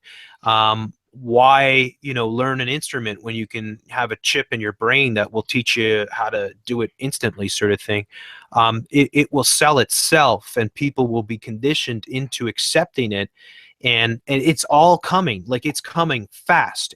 And if you look at the whole H+ initiative that is run by some of these members of the New World Order, where they are trying to achieve immortality by 2045. They actually have that date kind of written in stone, that they believe at that point they will have the brain chips and the nanotech in their system, in their bloodstream and stuff like that, that will wipe out all, the cancers and anything else that, and will be able to keep them alive indefinitely, sort of thing.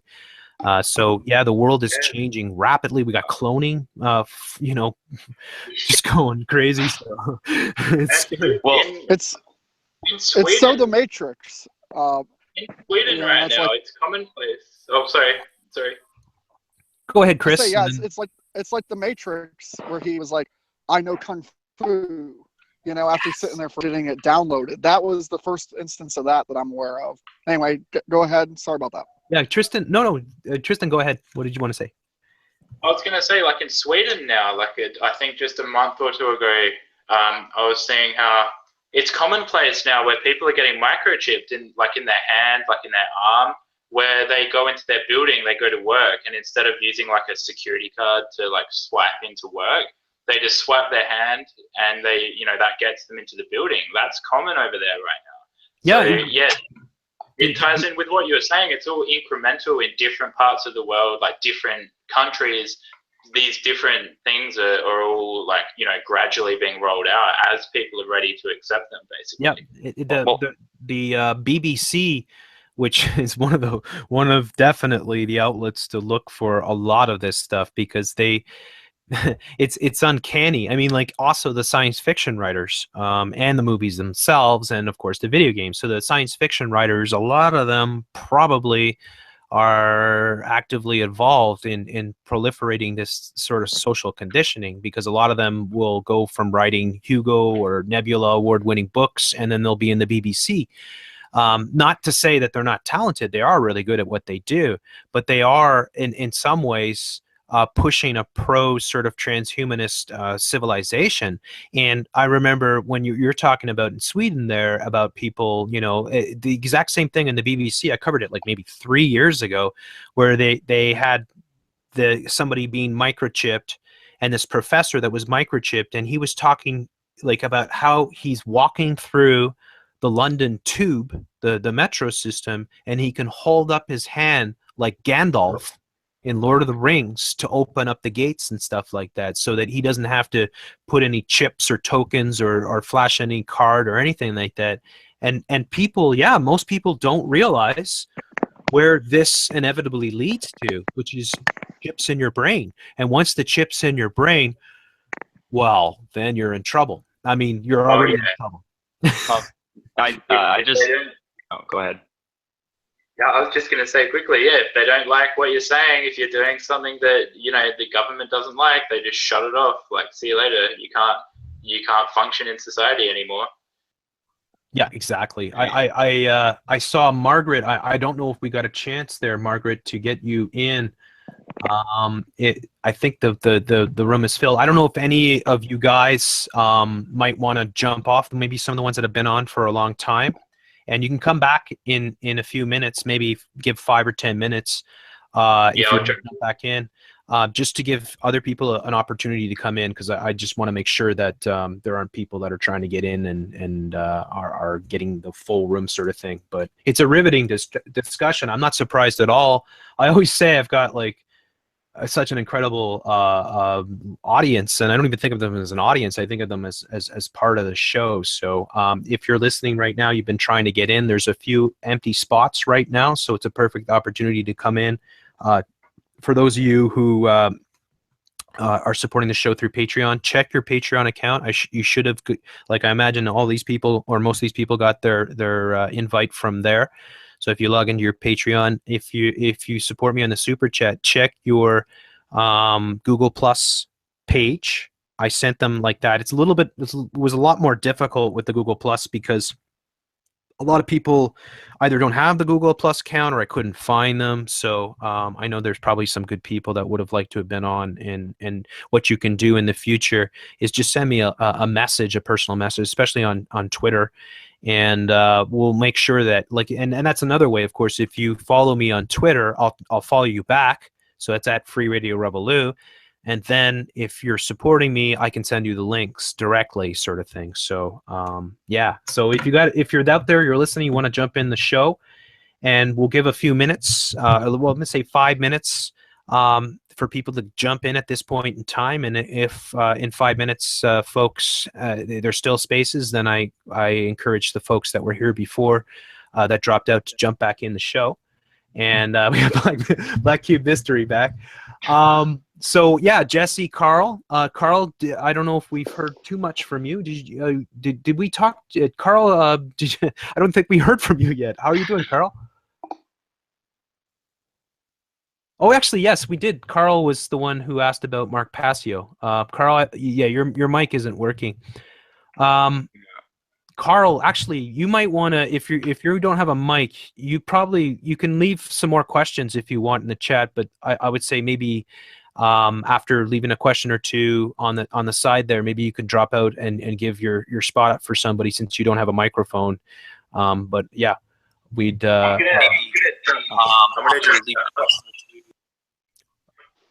I'm gonna jump out, but I just wanted to quickly, just before I go, just point you towards, there's a channel I found recently that I think you'll be really interested in. It's a small channel on YouTube called Wise Warriors Path. He talks a lot about the same sort of stuff like Zionism and the whole flat earth psyop. So yeah, Great. Thanks a lot for having me on. Hey, it's been a pleasure. Thanks so much, Tristan. It's been great. So we got some new folks in the room here. Who have we got here? We've got Benz. Benz, are you there? Can you hear me?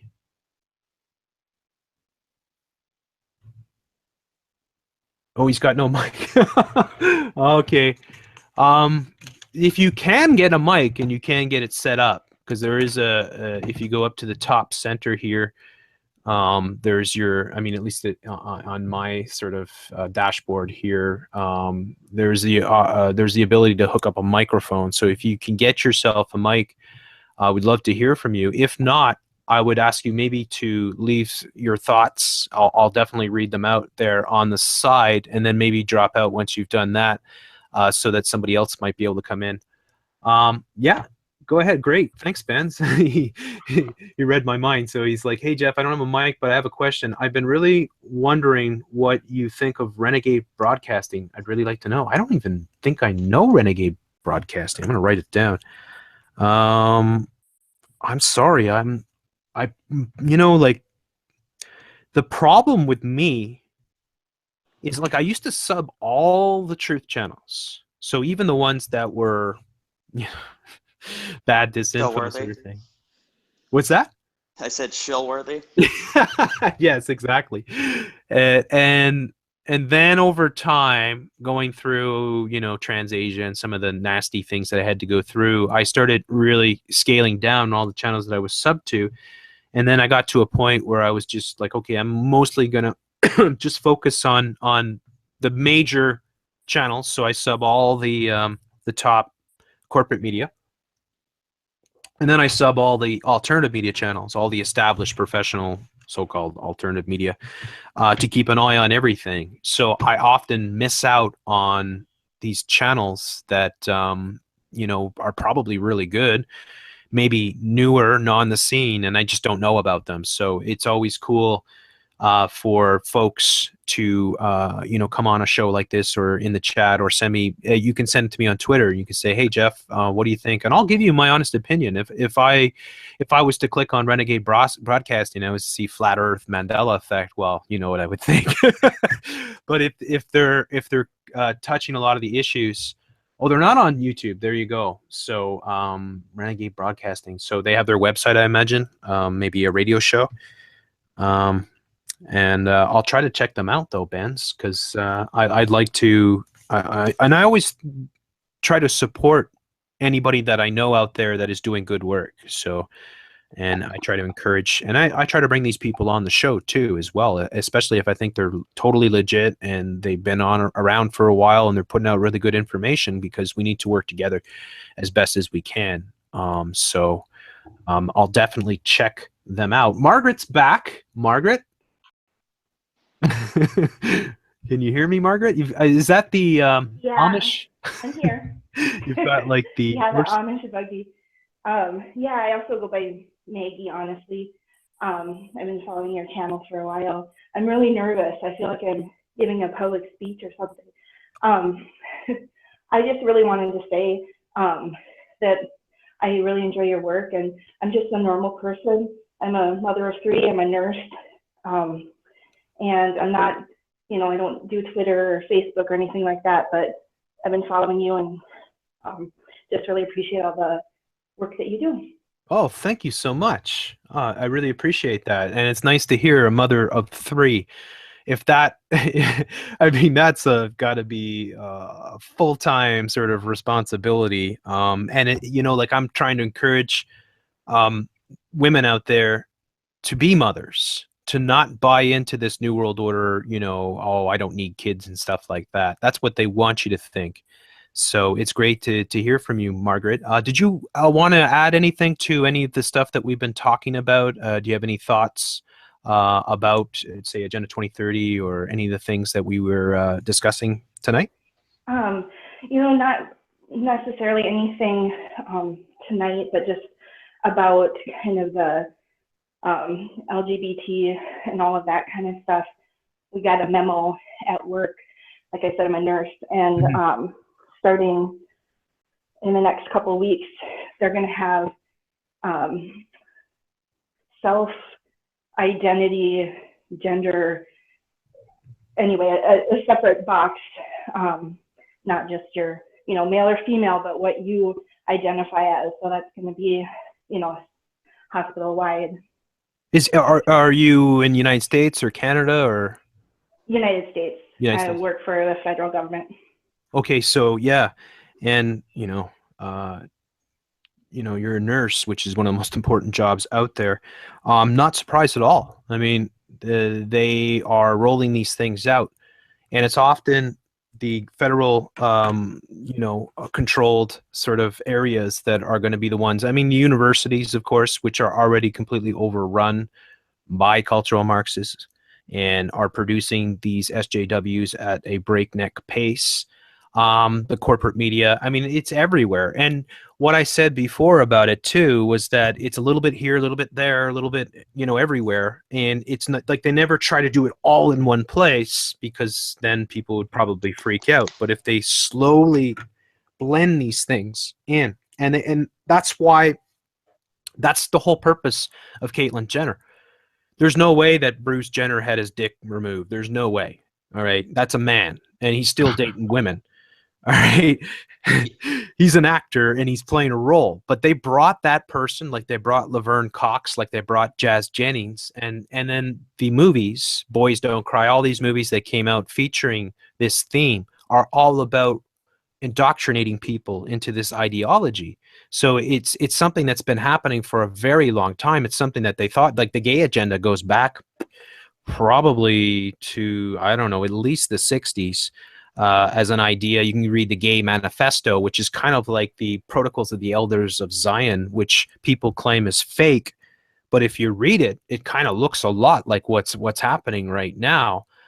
So it's a bit scary. It's like they are kind of taking over. They are trying to turn people gay. They are actually going into classrooms now and making children's books about homosexual boys and stuff like that. And it's very, very scary how it's all being rolled out. And if you see it happening at the hospitals, where they're sending out memos saying we're going to do this, we're going to do that, it's a cultural shift.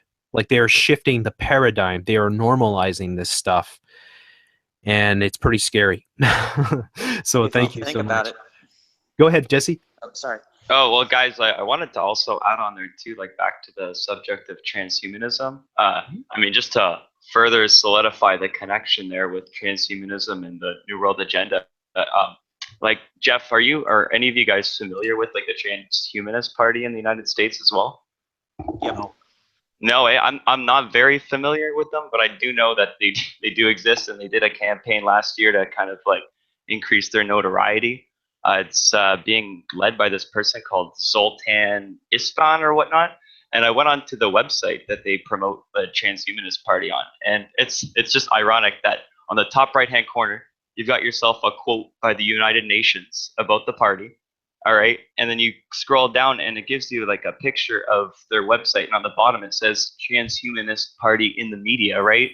And it shows a whole bunch of these corporation tags or whatnot, or like other media sources. And some of them are BuzzFeed, the Joe Rogan Experience, Daily Mail, Huffington Post, Vice, everything. We keep covering, Daily Caller, business, and like it's just crazy. And this party isn't very big, right? But I mean, it seems like they've got like a lot of backing as well too, especially with like all those names being attached to them. Brought to you by Toyota. Yeah. It's crazy. Like, what the hell, Joe Rogan? Like what? What's going on? I think people have said this before. Joe Rogan's kind of shill light. Yeah. He has a long He's got leash. interest in things like aliens, right, or whatnot. Yeah. And the problem with Joe Rogan, and I don't hate Joe Rogan. Like his podcast, it grates me, but as a mixed martial artist, sort of color commentator, he's excellent. But as a podcaster, he can have really great guests on, and then he can have Milo Yiannopoulos and people like that. Or Alex Jones and Eddie Bravo at the same time. Yes, David Seaman. I mean, like their biggest podcast. He has the biggest podcast probably in the world. And all these and he has TJ Kirk, the amazing asswipe as I call him, and pushing these agendas, normalizing these things. And maybe Joe doesn't understand. I mean, maybe he doesn't fully, realize how they're using him to promote these things. Stefan Molyneux is another one that really is dangerous, in my opinion. People that have tremendous influence and are part of this Zionist clique, which is the fake alternative media that I refer to all the time, the sort of rebel InfoWars axis. And I was actually kind of a little bit surprised because Sargon of Akkad responded to one of my tweets today favorably, which was dealing with Lawrence Southern and Luke Radowski, because Lawrence Southern was just arrested for taking part in a blockade that happened out in Sicily, where she was trying to block some migrant ship from coming in. And I'm like, what the hell are you doing there? Like, what is this up? And Sargon actually, said that's a really good question. Why are you doing this? Sort of thing. So maybe there are a few guys that we might be able to work with that maybe not are completely controlled. It's hard to know. And I know like I have the Nathans of the world, but I mean, like the Nathans of the world, unless maybe, I don't know, he's actually shilling, not too sure. I'm pretty sure. I have to say it. I wouldn't say it any other way. Having the conversation kind of solidified it for me. Yeah. Isn't his father also in government too? Yeah, and he's an actor and all these things. I mean, like, I think you can't tell people who to trust and who you can. To a certain extent, you can say, well, look at the garbage this person's putting out or whatever. I'm obviously much more focused on the bigger players like InfoWars and like the Rebel than I am on smaller players, because I think that's, it's you're kind of wasting your time if you're trying to expose fellow YouTubers and stuff like that, because people will follow them for whatever reason. If people want to believe the Earth is flat, let them believe that. You're probably not fit to be on this channel and engage in these types of discussions. But yeah, I mean, I try to give people the benefit of the doubt, and sometimes I am guilty of lumping too many people together. So I'm going to try to be a little bit more careful. We got a new person in the chat here, Onyxia, I think it is. Welcome to the show. Have you got your mic? Yeah. Oh, it's good to hear you. How are you? And why don't you give us a little taste of what you're thinking right now? Oh, not much. Welcome to the show. Thanks. Would you like to, comment on anything that we've been talking about tonight, or do you have something else that you would like to bring up? I guess I'd just like to say that been awake like a couple months before that Ebola hoax, and that's when so I was listening to Alex Jones at the time and listening to him push out all the Ebola bullshit, And then I Did you and buy then- the colloidal silver? nah, I never bought anything from him. Good. But I did do is what other people are saying about the Ebola hoax and pandemic. so I found you and Red Silver J, and quite convincing. So, then I Jones after that.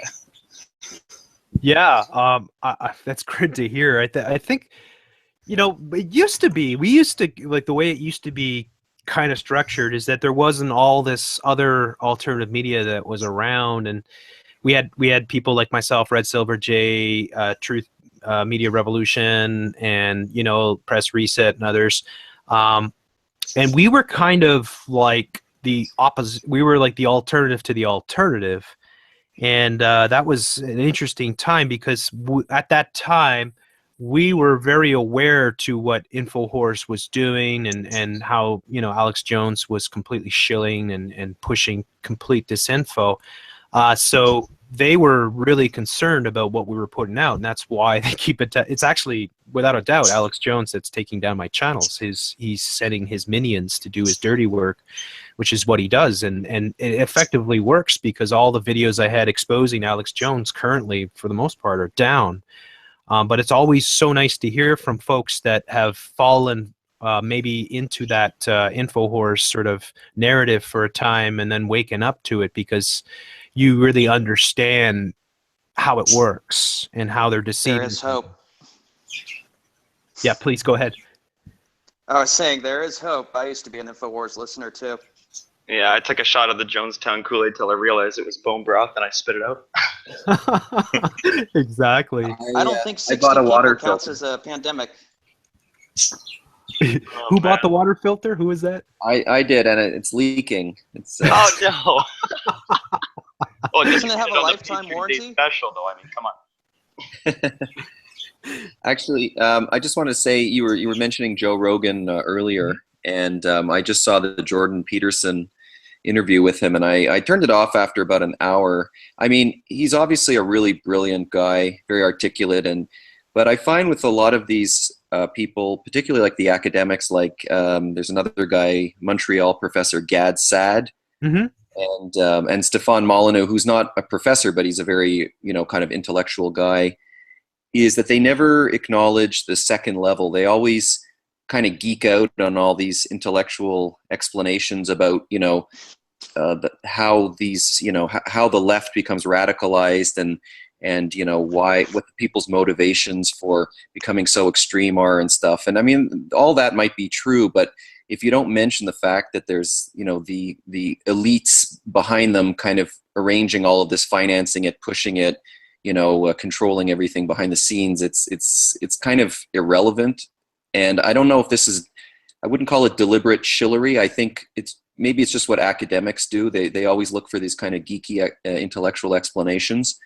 And Molyneux, I don't know if he's a shill or if he's the same in the same category. I don't know. What do you guys think?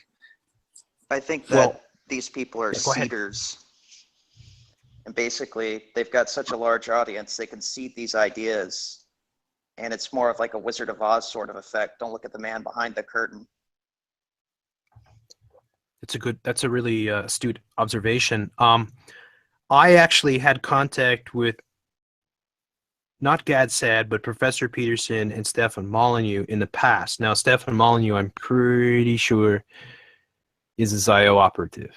And I think, yeah, he wasn't always. Now, when I first listened to Stefan Molyneux, which was years back, he was just a guy that had a live show that people would call in. And I actually thought it wasn't that bad because people would call in and they were victims of abuse, child abuse and things like that, relationship abuse and whatever. And he would give them sort of positive re-encouragement and try to get them. And I thought, well, if he's like that, that's fine. I'll sub this guy. I'll listen to his show occasionally, sort of thing. But then all of a sudden it became the truth about this, the truth about that, the truth about everything. And every video, and that's when me and Red Pill, Truth Media Revolution, started going after him. He actually has a video up from a few years back, and I have it I think that one still might be up on Free Radio Revolution Uncensored, in which he basically says that if the New World Order came and offered him a job, he would gladly accept it. And why wouldn't he? And he'd be stupid not to. And then, of course, ever since then, he has been pushing a lot of these narratives, and he is working. There's no doubt that he is a major player in that sort of rebel InfoHorse nexus, that group with Paul, Josephine Watson, Mark Dice, and all the characters. They're all resharing and retweeting and appearing on each other's shows. With Peterson, I contacted him when he first came out because I was all over the LGBT agenda. And so I was like, wow, here's a guy. He's a professor of psychology, I believe, at the University of Toronto. And he seems really intelligent and articulate. And I was like, this guy would be great to get on the show. So I immediately contacted him and offered him to come on the show. And he basically declined. And then he appeared on Roaming Millennial's show shortly after. And I was like, well, you know, like I've been on the scene for years and stuff like that. Okay, maybe I'm a bit, you know, over the top sometimes, and my language might be a bit too much for some people. But I was a little bit disappointed in that, but I still supported him. The problem with Peterson is that he has been majorly a part of the rebel media. Now, I can tell you without any hesitation of the doubt that the rebel media, to me, are the most dangerous organization in the media right now. And they're becoming a global force. They are the people that Cernovich and Pasovich and all these characters are working for and directly connected to. There's information that's being leaked. Now, Lawrence Southern, again, being involved in a blockade that happened in Sicily, with Luke Radowski. You have Tommy Robinson being arrested. I have uncovered over and over again that the rebel are actually staging these violent conflicts, that they're faking their reporters being punched and stuff. So Professor Peterson working for them and appearing in dozens of videos makes me very, very wary of him, even though a lot of what he says is really good. But of course, that's how the game works, is that they have to set up gatekeepers.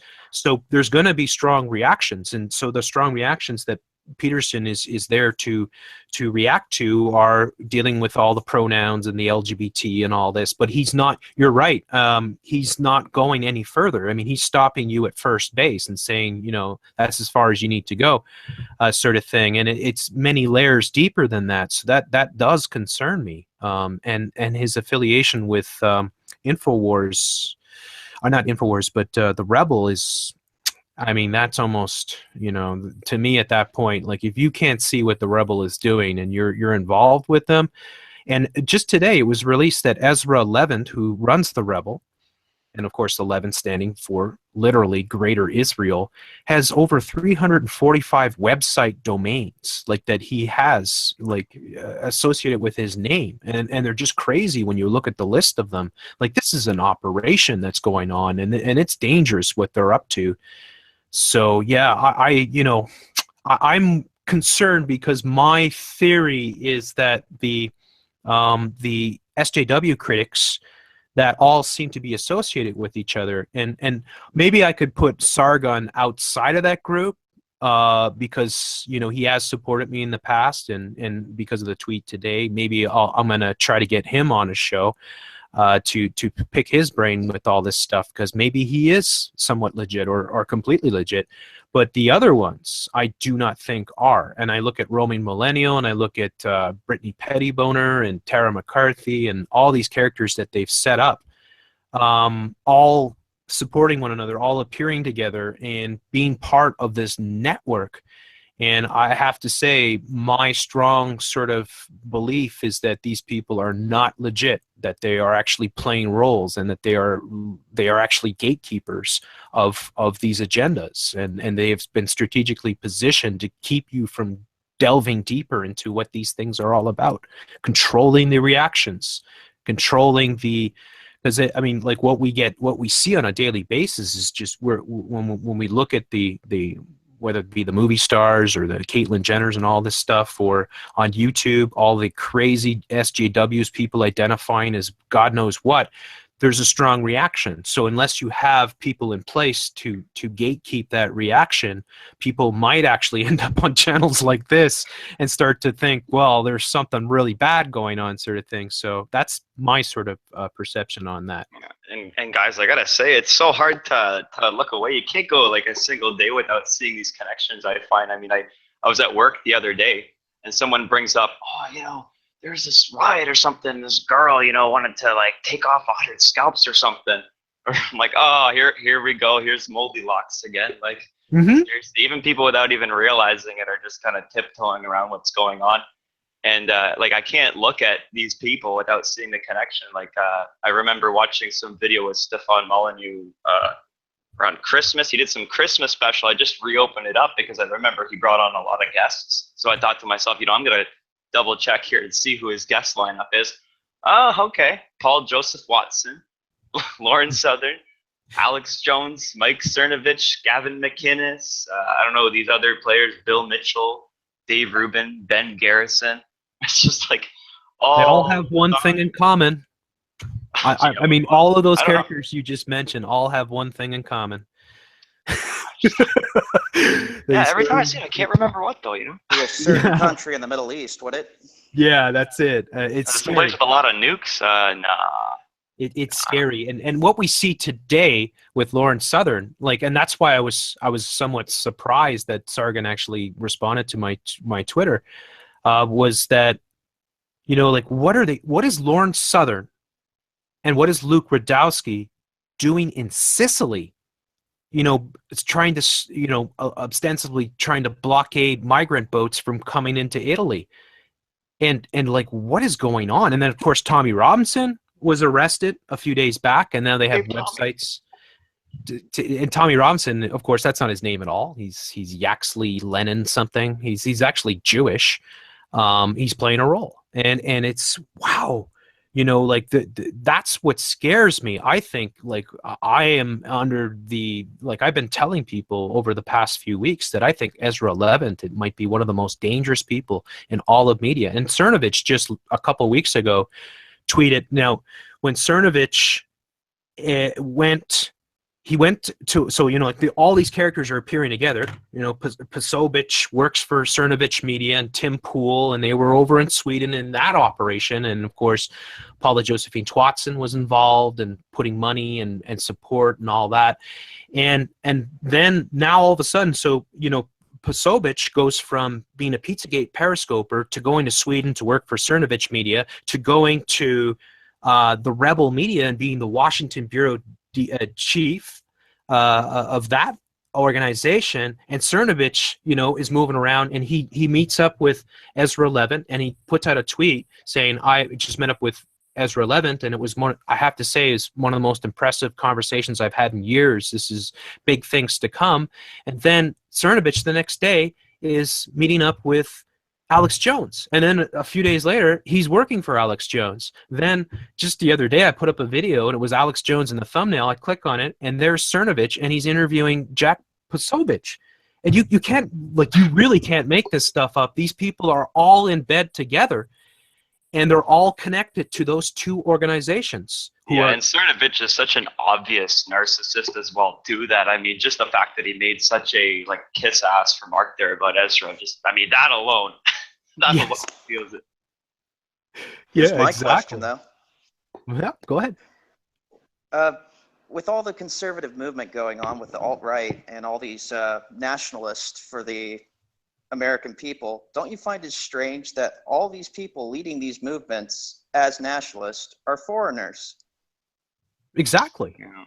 Nobody seems to notice. I mean, we notice, but nobody else seems to notice. It's like, well, look, you're having a rally at Berkeley, and it's headlined by a 21-year-old Canadian college dropout, blonde bombshell, who is legitimately on her birth certificate, at least a man. You know, like, you can stop for a second to think. And she works for The Rebel, which is Zionist media. Nobody stops to think. And, like, who is Brittany Pettyboner? Like, where do these people come from? They come out of thin air, and then all of a sudden they're everywhere, and they're involved, and they're going to France to cover the whole French thing, and you know, and it's like, oh, Tim Pool is an illegitimate, you know, investigative reporter. No, Tim Pool is part of this organization, and he is just showing up at all these events with all these characters, and I hate to say it. I try to be nice. You know, I've tried to get Luke Radowski on the show several times, going back years. We tried to get him on when we had the Max Resistance Roundtable, and we had the We'll Do It Live. Never responded. I've been trying to get him again. I've been saying I don't think he's responded to me, because I asked him today on Twitter point blank when he put out the tweet about Lauren Southern being arrested, and he's there on a boat filming it, and I'm like, do you actually support Rebel Media? Are you going to answer me? Will you answer this question? Because you don't seem to answer anything that I put forth to you. And I've always kind of taken it a little bit easy on Luke Radowski, because I have friends of friends. You know, I mean, he's friends of my friends, sort of thing.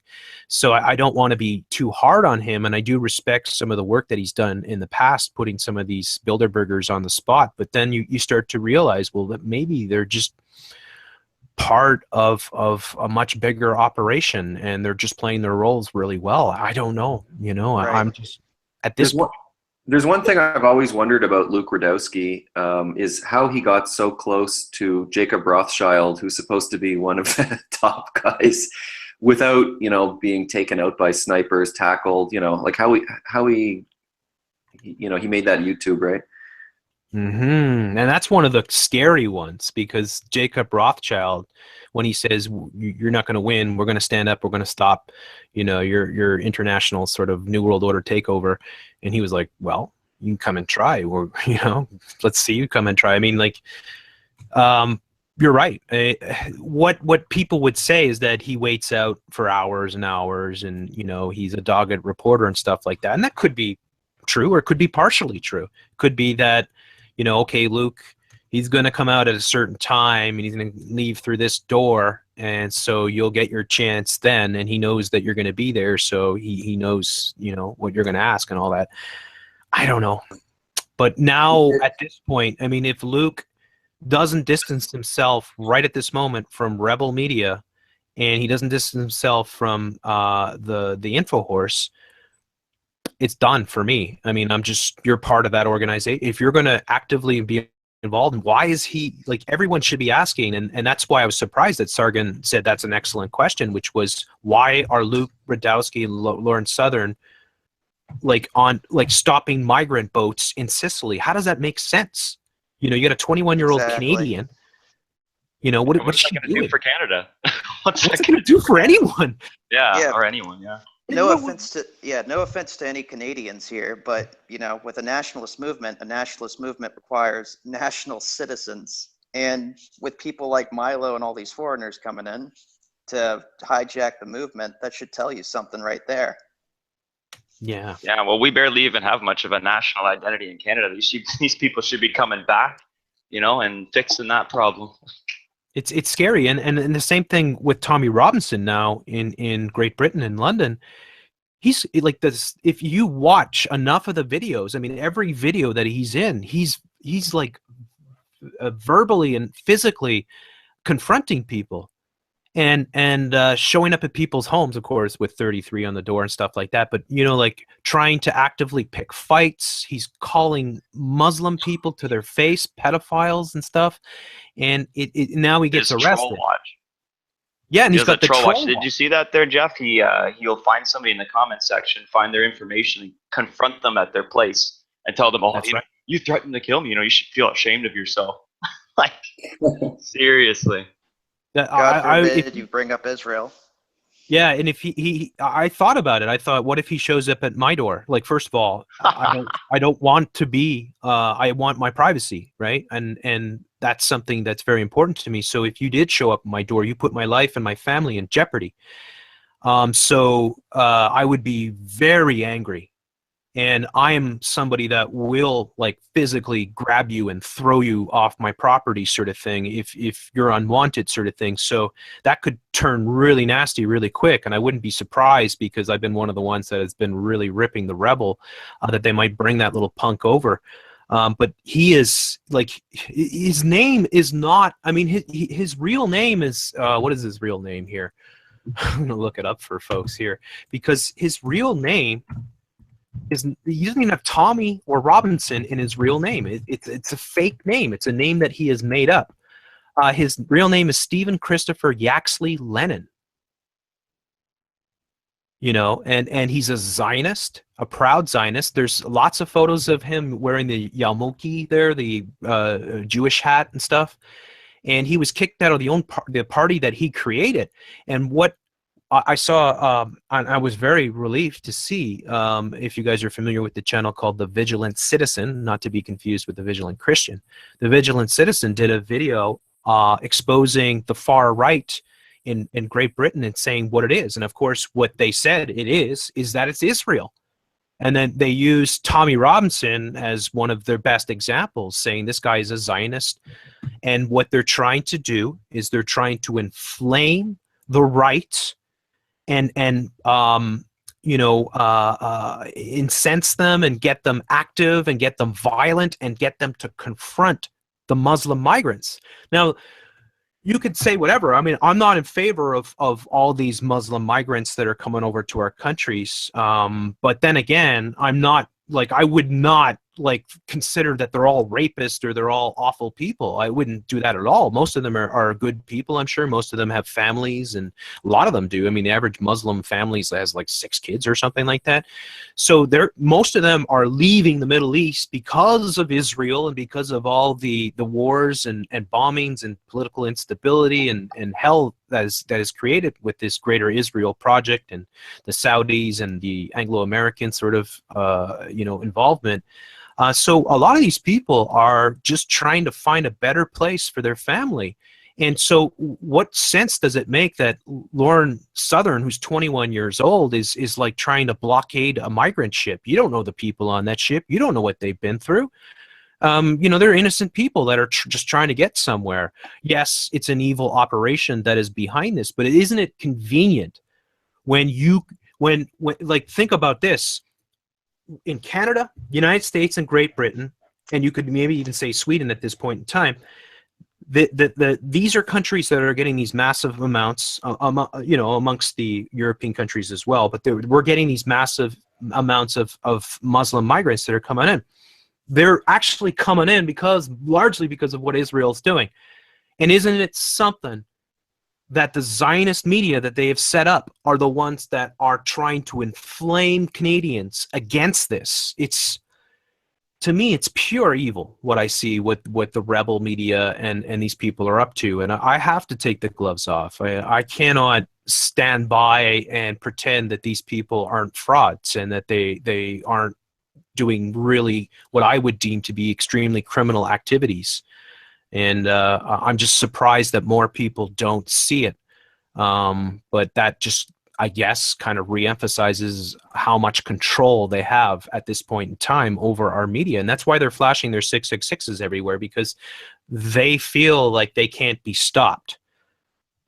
Well, it's a double-edged sword, because over there in the Middle East, you have ISIS, which is pretty much, as everybody knows, Mossad, because you've never heard them attacking any sort of synagogue, or they've never attacked Israel. Exactly. You'd think they would. They're creating the problem. And on top of that, you have the displacement so that they can clear out the lands. But then eventually they got to go somewhere. So you create another problem. And eventually these people are stuck with nowhere to go.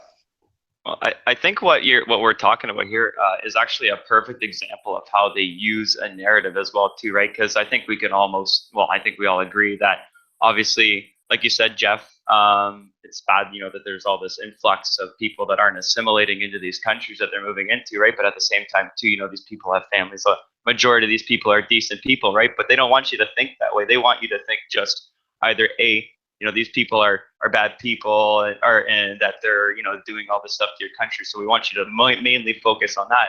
or B, you know, mainly focus on the fact that these people have families and that anybody who speaks out against them is a horrible person.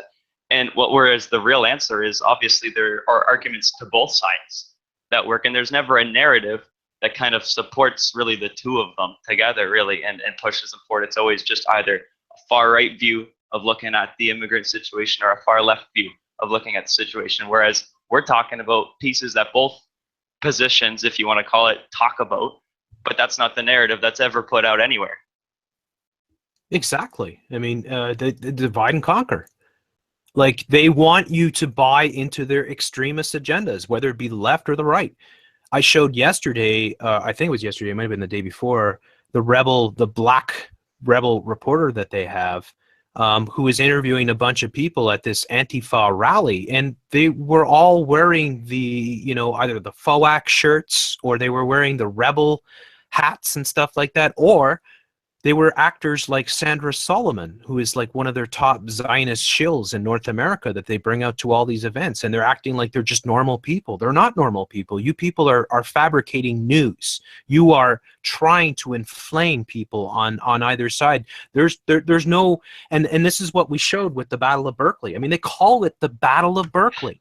Over, it's part 1, part 2, part 3, part 4, and then there's going to be a whole week-long thing. And you know, like, this is not about people trying to come together and have meaningful discussions. This is about divide and conquer. They want, and they're planting people on all ends. Like, I think all the you know, I believe that the alt-right is completely controlled as well by the same hand. I think that Richard Spencer is definitely a Zionist shill as well. I think that they're so clever at the way that they do this. And it's very perplexing for somebody like myself to try to wake up people. I know before, maybe now people are starting to wake up within the true circles about this, but before there was a strong reaction. Like, people, when I first started criticizing Lawrence Southern and people like that, people were like, well, why are you, you know, rebel, like, I'm criticizing the rebel media. And they're like, well, oh yeah, well, at least they're standing up to this Sharia law and all this. Well, no, you're not seeing the bigger picture. These people are the ones, I mean, they're working for the people that are directly responsible for all these Muslim migrants coming into your country, and they're coming out as the critics. They're not even coming out as critics. They're not being honest. They're trying to inflame and incite violence, and they are manufacturing violence again and again and again in their videos, whether it be Jack Poserbitch at the Washington University, you know, being punched by some, it's totally staged. And so I see Ezra Levant, the Rebel, and InfoWars as being the most dangerous elements in the media right now. And then you see on the other side, which I've shown, which is very perplexing as well, is that the left New World Order media is playing the game. Like, they're blaming Russia. Oh, who are all these people? Well, obviously they're all working for Russia. Well, you know, it's painfully obvious that they're all working for Israel, you know, but you know, there's no reaching them because they're equally controlled. So we're left to independent people, small YouTube channels and small outlets that actually have the balls to come out and expose what is actually going on. And it's very frustrating to see how many people are buying into this narrative. And you know, they know, like, put a hot babe, you know, Faith Goldie or Lawrence Southern or Tommy Lahren or whoever, Brittany Pettibone, and men, if you have a hot babe that is saying the things that people want to hear, which is Islam is a cancer, it's evil, Sharia law is coming and all that, people will buy into it more. And it's clear what they're up to. So Yeah, and I don't know if you guys have ever kind of experienced this in your personal lives, but I've talked to a lot of people at my place of work about things that are going on and stuff like that, trying to kind of like let them know on the side or whatnot, you know, while we're doing our thing. But it seems like on the surface, people hold these really, I don't know, I guess narrow-minded, black and white kind of views in a way. But then when you really get to talking to some people, like, it seems like they really do kind of like get what you're saying, but then, you know, the next day they kind of just keep doing what they're doing. Like, every time I have a conversation with somebody, it really seems like they're on the same page, but they're just not presenting that. I don't know. It's really strange for me to see that, because it's almost like an everyday with almost everyone I talk to. Like, there's even a guy that that's in school right now that I talked to, who's now doing his final project on the Bilderberg group because of it too. But like, it's just strange. The day before I talked to him about that, you'd think he was, on, talking about one side or the other. Like, yeah, well, I think it's also the like it's a clickbait, short attention span type of audience that has been manufactured largely through all the tech and through all the manipulations. So a lot of people, they don't have much time, and they want to see something entertaining. So it's more infotainment, and that's what the Rebel understands clearly, as does InfoHorse. You could just judge it by the clickbait titles alone.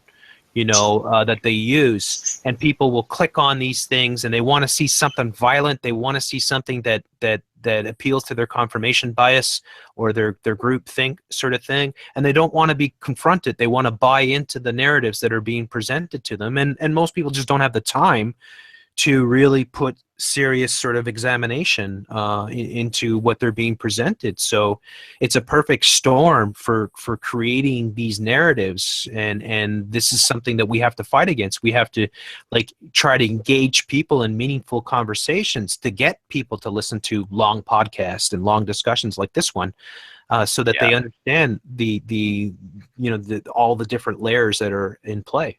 Well, I think the algorithm has a lot to do with it there as well too. Like, they constantly change it, I feel, to cater to shorter, clickbaity, thumbnail-related type videos. I don't know if you guys are familiar with this guy Matthew Santoro, but just going by, I randomly saw this video on him because he's been having some random meltdowns or whatever throughout the time. It's very dramatic. Anyways, one of the videos I see is of him saying that he always made these top 50 videos or whatever, but then they changed the algorithm to support places like Watch Mojo or whatnot that kind of push these videos out constantly, like very, very constantly in short video lengths. And he's talking about how he's kind of lost his own personal touch to his YouTube videos because he feels like he has to work his ass off to pump out a video once every half week on these top 50s or whatever, along with everything else he's doing. And so he's having some breakdown there because he feels like he has to be some kind of robot in order to compete with a lot of these fast-paced, multi-video, 5-minute video groups like Alex Jones and Watch Mojo or whatnot. No doubt. Well, there's definitely a cognitive dissonance from there. Yes, big time. Well, that's why they make these videos so short, It's people don't have the attention span that they used to. On top of that, they get into watching it, as you said, that does confirm their confirmation bias. Yeah. But they can't be confronted with new facts that they don't really have an argument for. Yeah, I've seen a lot of these people on your own video chats. They're just say that, why aren't the videos 10 minutes long? I can't watch this, guys.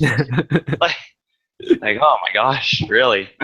That's it. I mean, that's exactly it. I mean, if you make 2 or 3 minute long videos and you put that's what Gary Franchi at Next News Network is doing now, is chomping out videos, 2 or 3 an hour and putting all exclamation marks, making it as clickbaity as possible. And I'm just surprised people don't, after a few days, start to clue in that, it's clickbait and that it's just bullshit that they're pushing. So they understand. In fact, YouTube, I've seen this before, I never covered it, but YouTube offers, they get creative content makers, people that have successful YouTube channels and make a career off YouTube, to put up these videos instructing people how to maintain an audience and how to get people. And they often say you have to win these people over in the first 15 seconds. The average person only clicks on a video for 10-15 seconds, so you have to hit them right there and keep their interest. And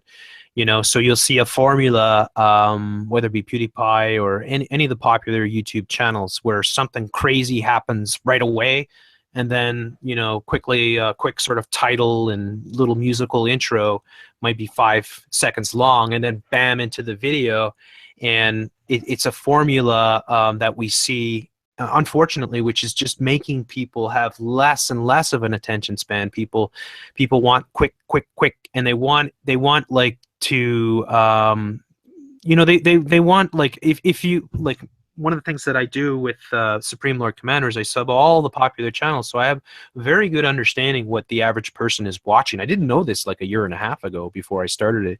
I understand it really well now, and I understand how it works, and it's all the same. I mean, it's like whatever's hot right at the moment, whatever the gossip is, whatever the drama is within the YouTube community. That's why you have channels like what's his name, Keemstar there, Drama Alert, Scarce. Like there's a whole commodity, or there's a whole sort of formula that they're using, and it's like an enclosed sort of realm where all these major characters play off each other. So, you know, if H3 does something, or Leafy is here does something, or you know, some of the other big characters, if there's a drama that's going, or conflict, it's circling all about, and everybody's chipping in on it. Everybody's trying to get a little bit more views by jumping on the clickbait sort of wagon. And basically, to summarize what I see, is it's basically the idiocracy. People do not have a good attention span. People want to watch garbage. People like, you know, the basic shiny, clicky, you know, titty sort of things. That's what they like. So They like their hot knives. yeah, hot knives, things like that. What is it now? The finger spinners? I mean, Yeah. Oh, I was gonna talk about that too. Like, what the hell, man? Like, Well, a lot of that $3 is fidget spinners versus $5,000 fidget spinners. Like, are you fucking kidding me? yeah. Watch Mojo is a perfect a lot of example. that's. Sorry, go ahead. No, I'm saying a lot of those formulas are actually started by Kabbalists because they believe in numbers magic and they can see the effect on the human mind. For sure. But I mean, I'm a science believer, I'm in IT, but a lot of things that you get into psychology, it becomes less science and more on the esoteric plane. Mm-hmm. Yeah, well, you know what? Look, I've got the answer to all your problems there, Jeff. You're just going to have to start pumping out more video titles like this could be my last video. Guys! And do it all in lowercase there. You know, you got to combat the Frenchie with something else. Yeah, and for me, that's why it's like, you know, like so many people that listen to me have listened for a long time, and I figure, you know, I'd much rather have, you know, a few thousand really good, smart sort of listeners than 100,000 or a few 100,000 idiots, clickbait things, because then you can actually have meaningful discussions like this one tonight, which has been great. I mean, everybody's been so on the ball. There's been so many meaningful things that we've discussed, and people are inputting their own personal sort of stories to reflect and talking about how the New World Order is creeping into their own work environment and stuff like that. And for me, it's amazing because I knew this would be like this. But, you know, that's why we have to realize we have to be the change that we want to see. We have to set the example, and we have to, it's like growing a garden or something, you know, like you can have your Insta garden or your, you know, your, I don't know what they sell on television, you know, where you have a roll, you roll out a thing and all these flowers grow out of it sort of thing. Or you actually get down your hands and knees and, you know, till the soil and, you know, work hard and, you know, just put a lot of blood, sweat, and tears into it, and you have something real. And in the end, if all the crap is going on and people are being exposed for being clickbait and all that, you're not going to be affected by that because you've never done that before. You've never fallen down that road. You've never used those tactics. So I see that I think there is an appetite for real meaningful discussion and real important topics. It's just that we also have to try to reach people that are caught in these clickbait realms and these, you know, as Black Mystery Cube said there. I mean, you're right. I think the cabal is behind a lot of these. For example, the what was it? The one where they're dumping the water buckets of ice on their head. I mean, that was totally from the cabal. There's no doubt about it. Well, and they Trump do did this. Yeah, the Trump. Yeah. You should look it up. I think he's got like a bunch of hot babes dumping ice on him or whatever. Oh my. Yeah, and these are the things that they do, and they know that people will do it. And so, and they've done this over and over again. I mean, I've actually been showing this for years. going back, how they have a celebrity or two do something, and then everybody monkey see, monkey do sort of thing, and that's And nobody questions it. yeah, nobody.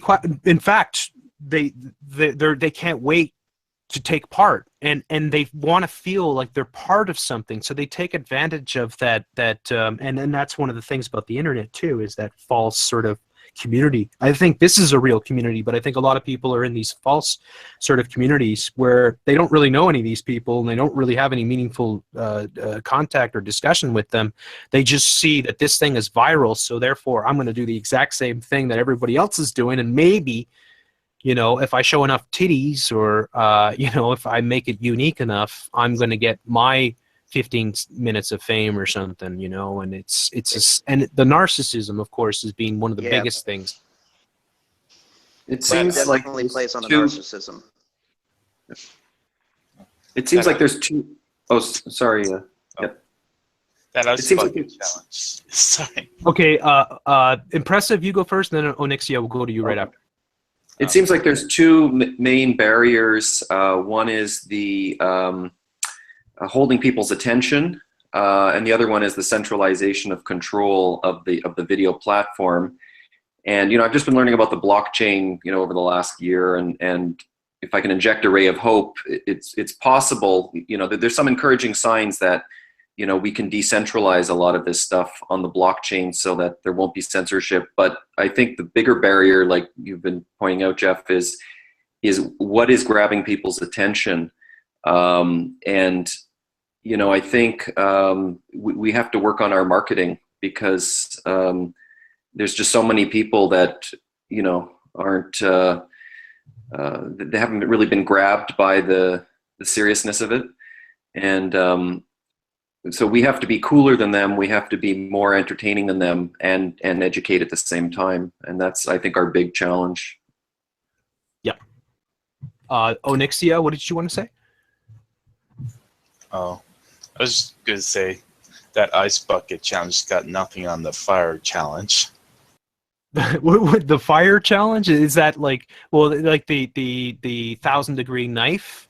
I mean, like there's something like every week or couple weeks there's some big thing. Like lately it's been the finger spinners. I don't even think I've ever seen a finger spinner. Like I've seen them like in a picture and stuff, but I never watched a video. Nah, Red Silver J even put a video on that. Fire challenge is where the people kind of take off their shirt and I think they douse them in some kind of flammable liquid and light themselves on fire. Whoa.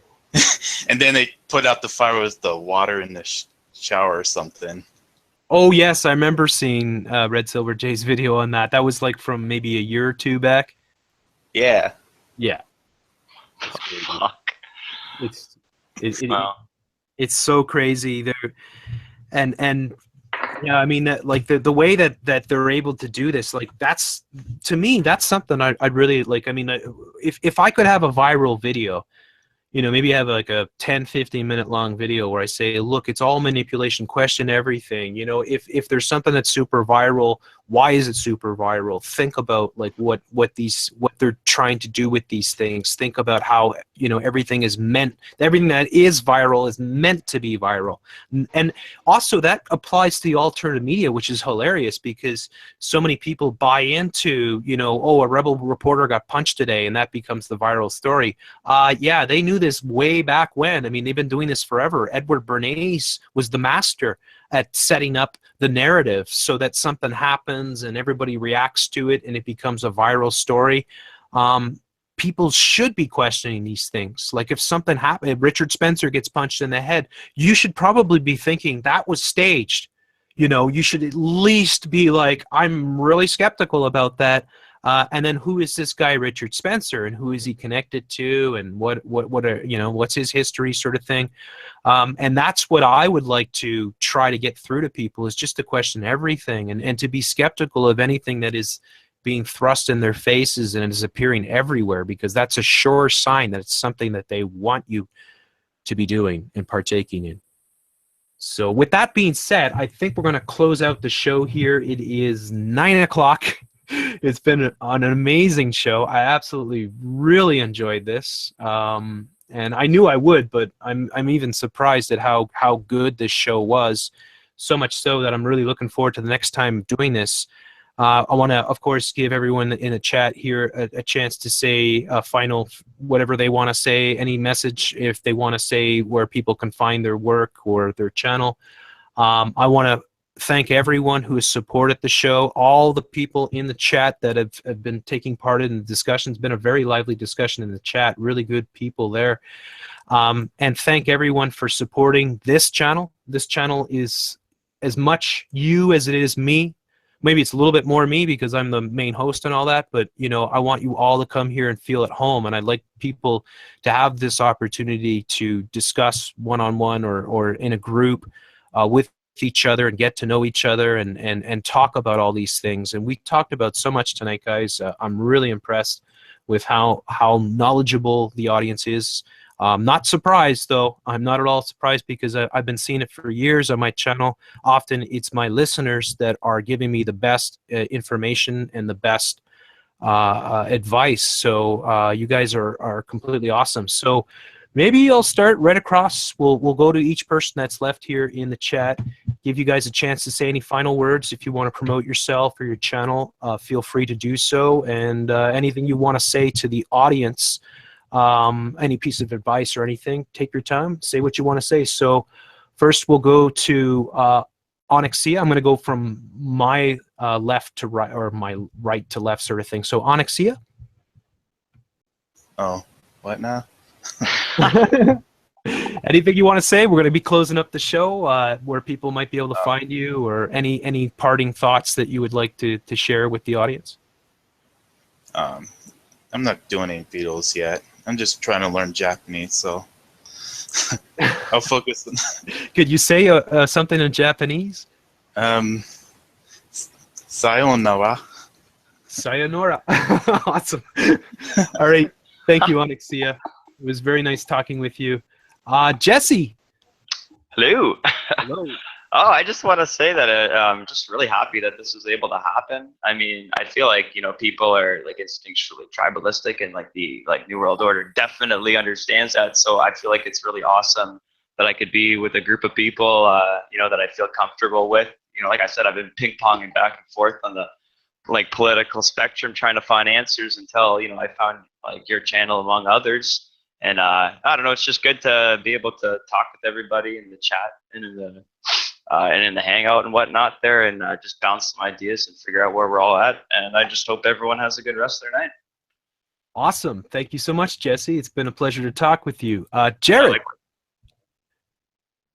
Jared, are you there? Yeah, can you hear me? Yes. Hey, what's up? How you doing?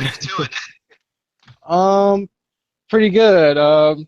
I really appreciate everything that you do, man. Like as far as educating people on the social engineering that's going on, I think it's a really important subject, and you've done like more work than anybody else, you know, I can think of, you know, so I really appreciate that. But at the same time, like what I don't feel like is being discussed here is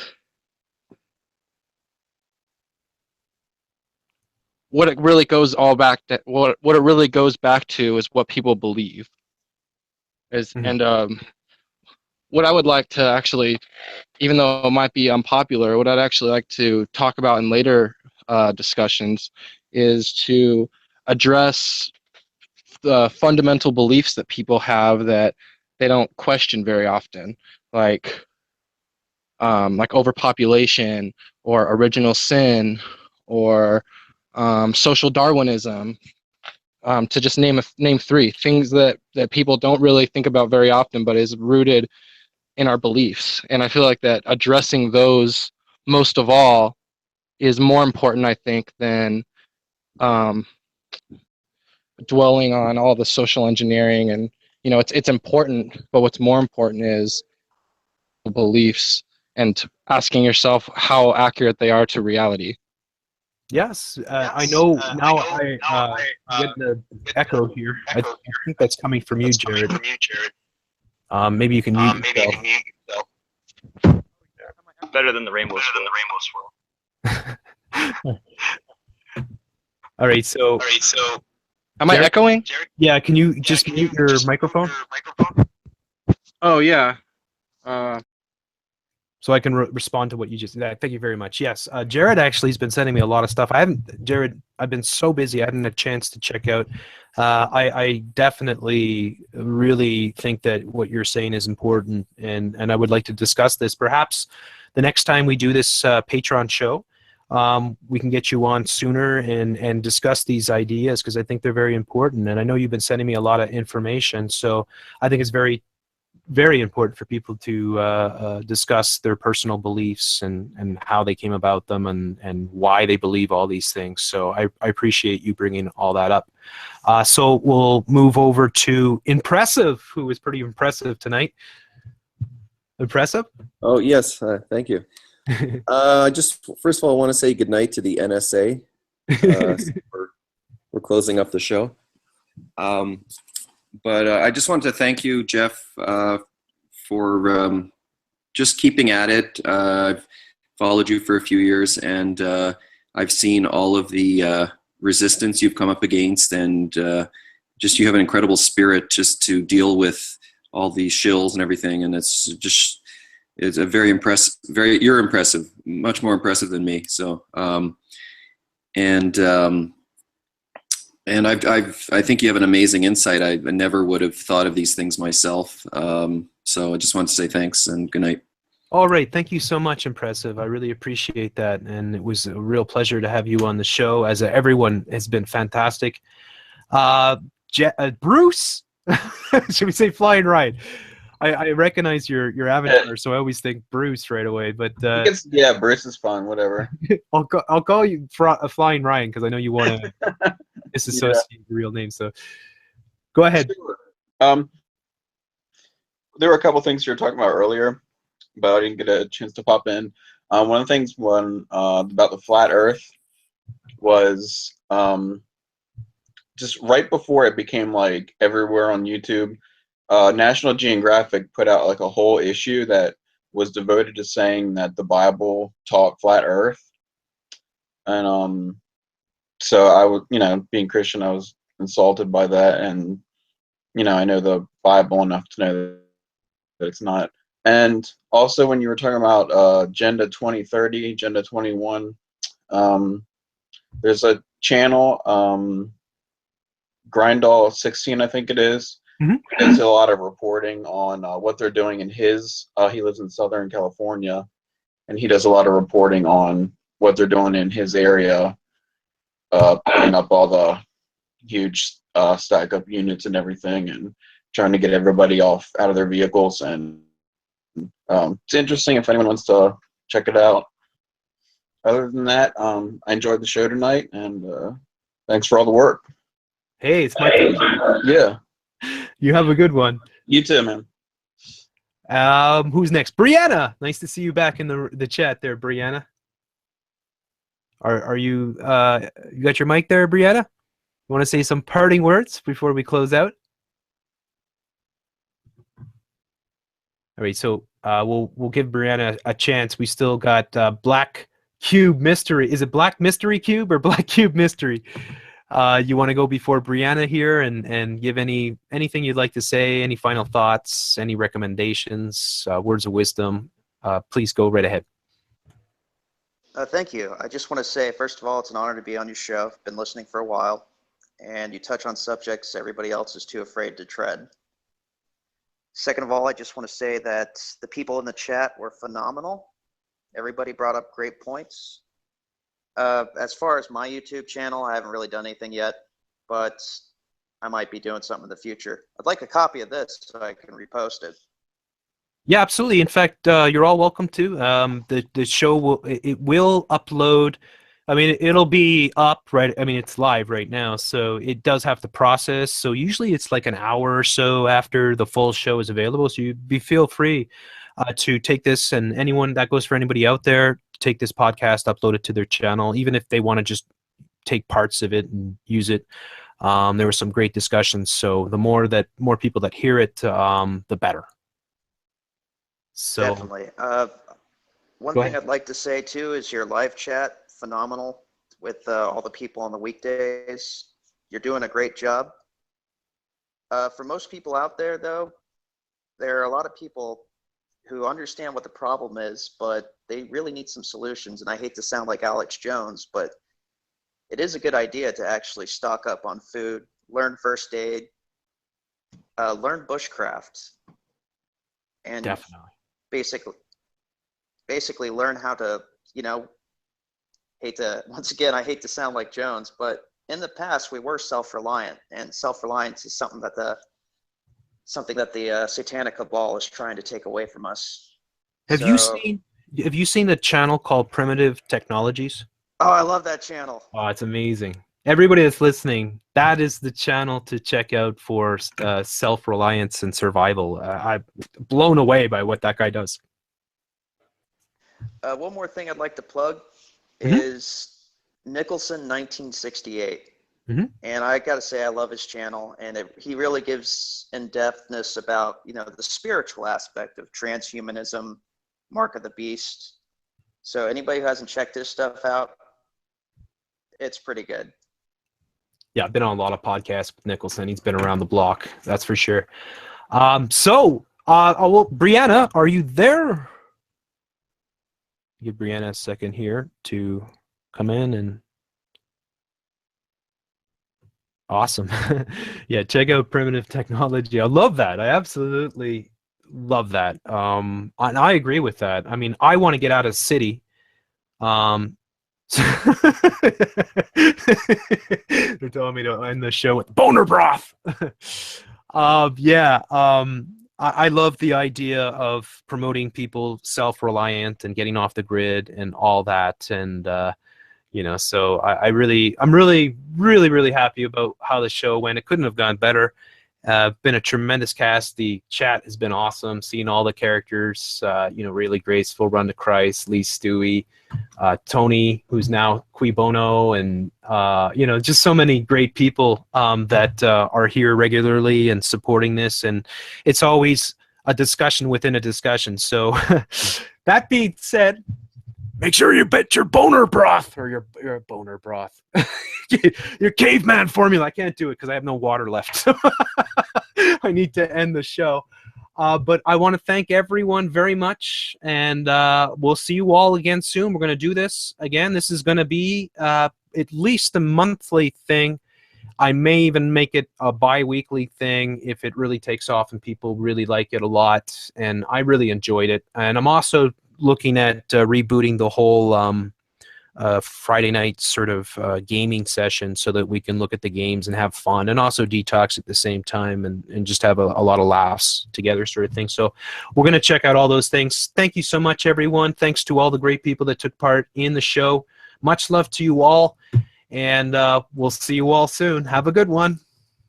Ciao.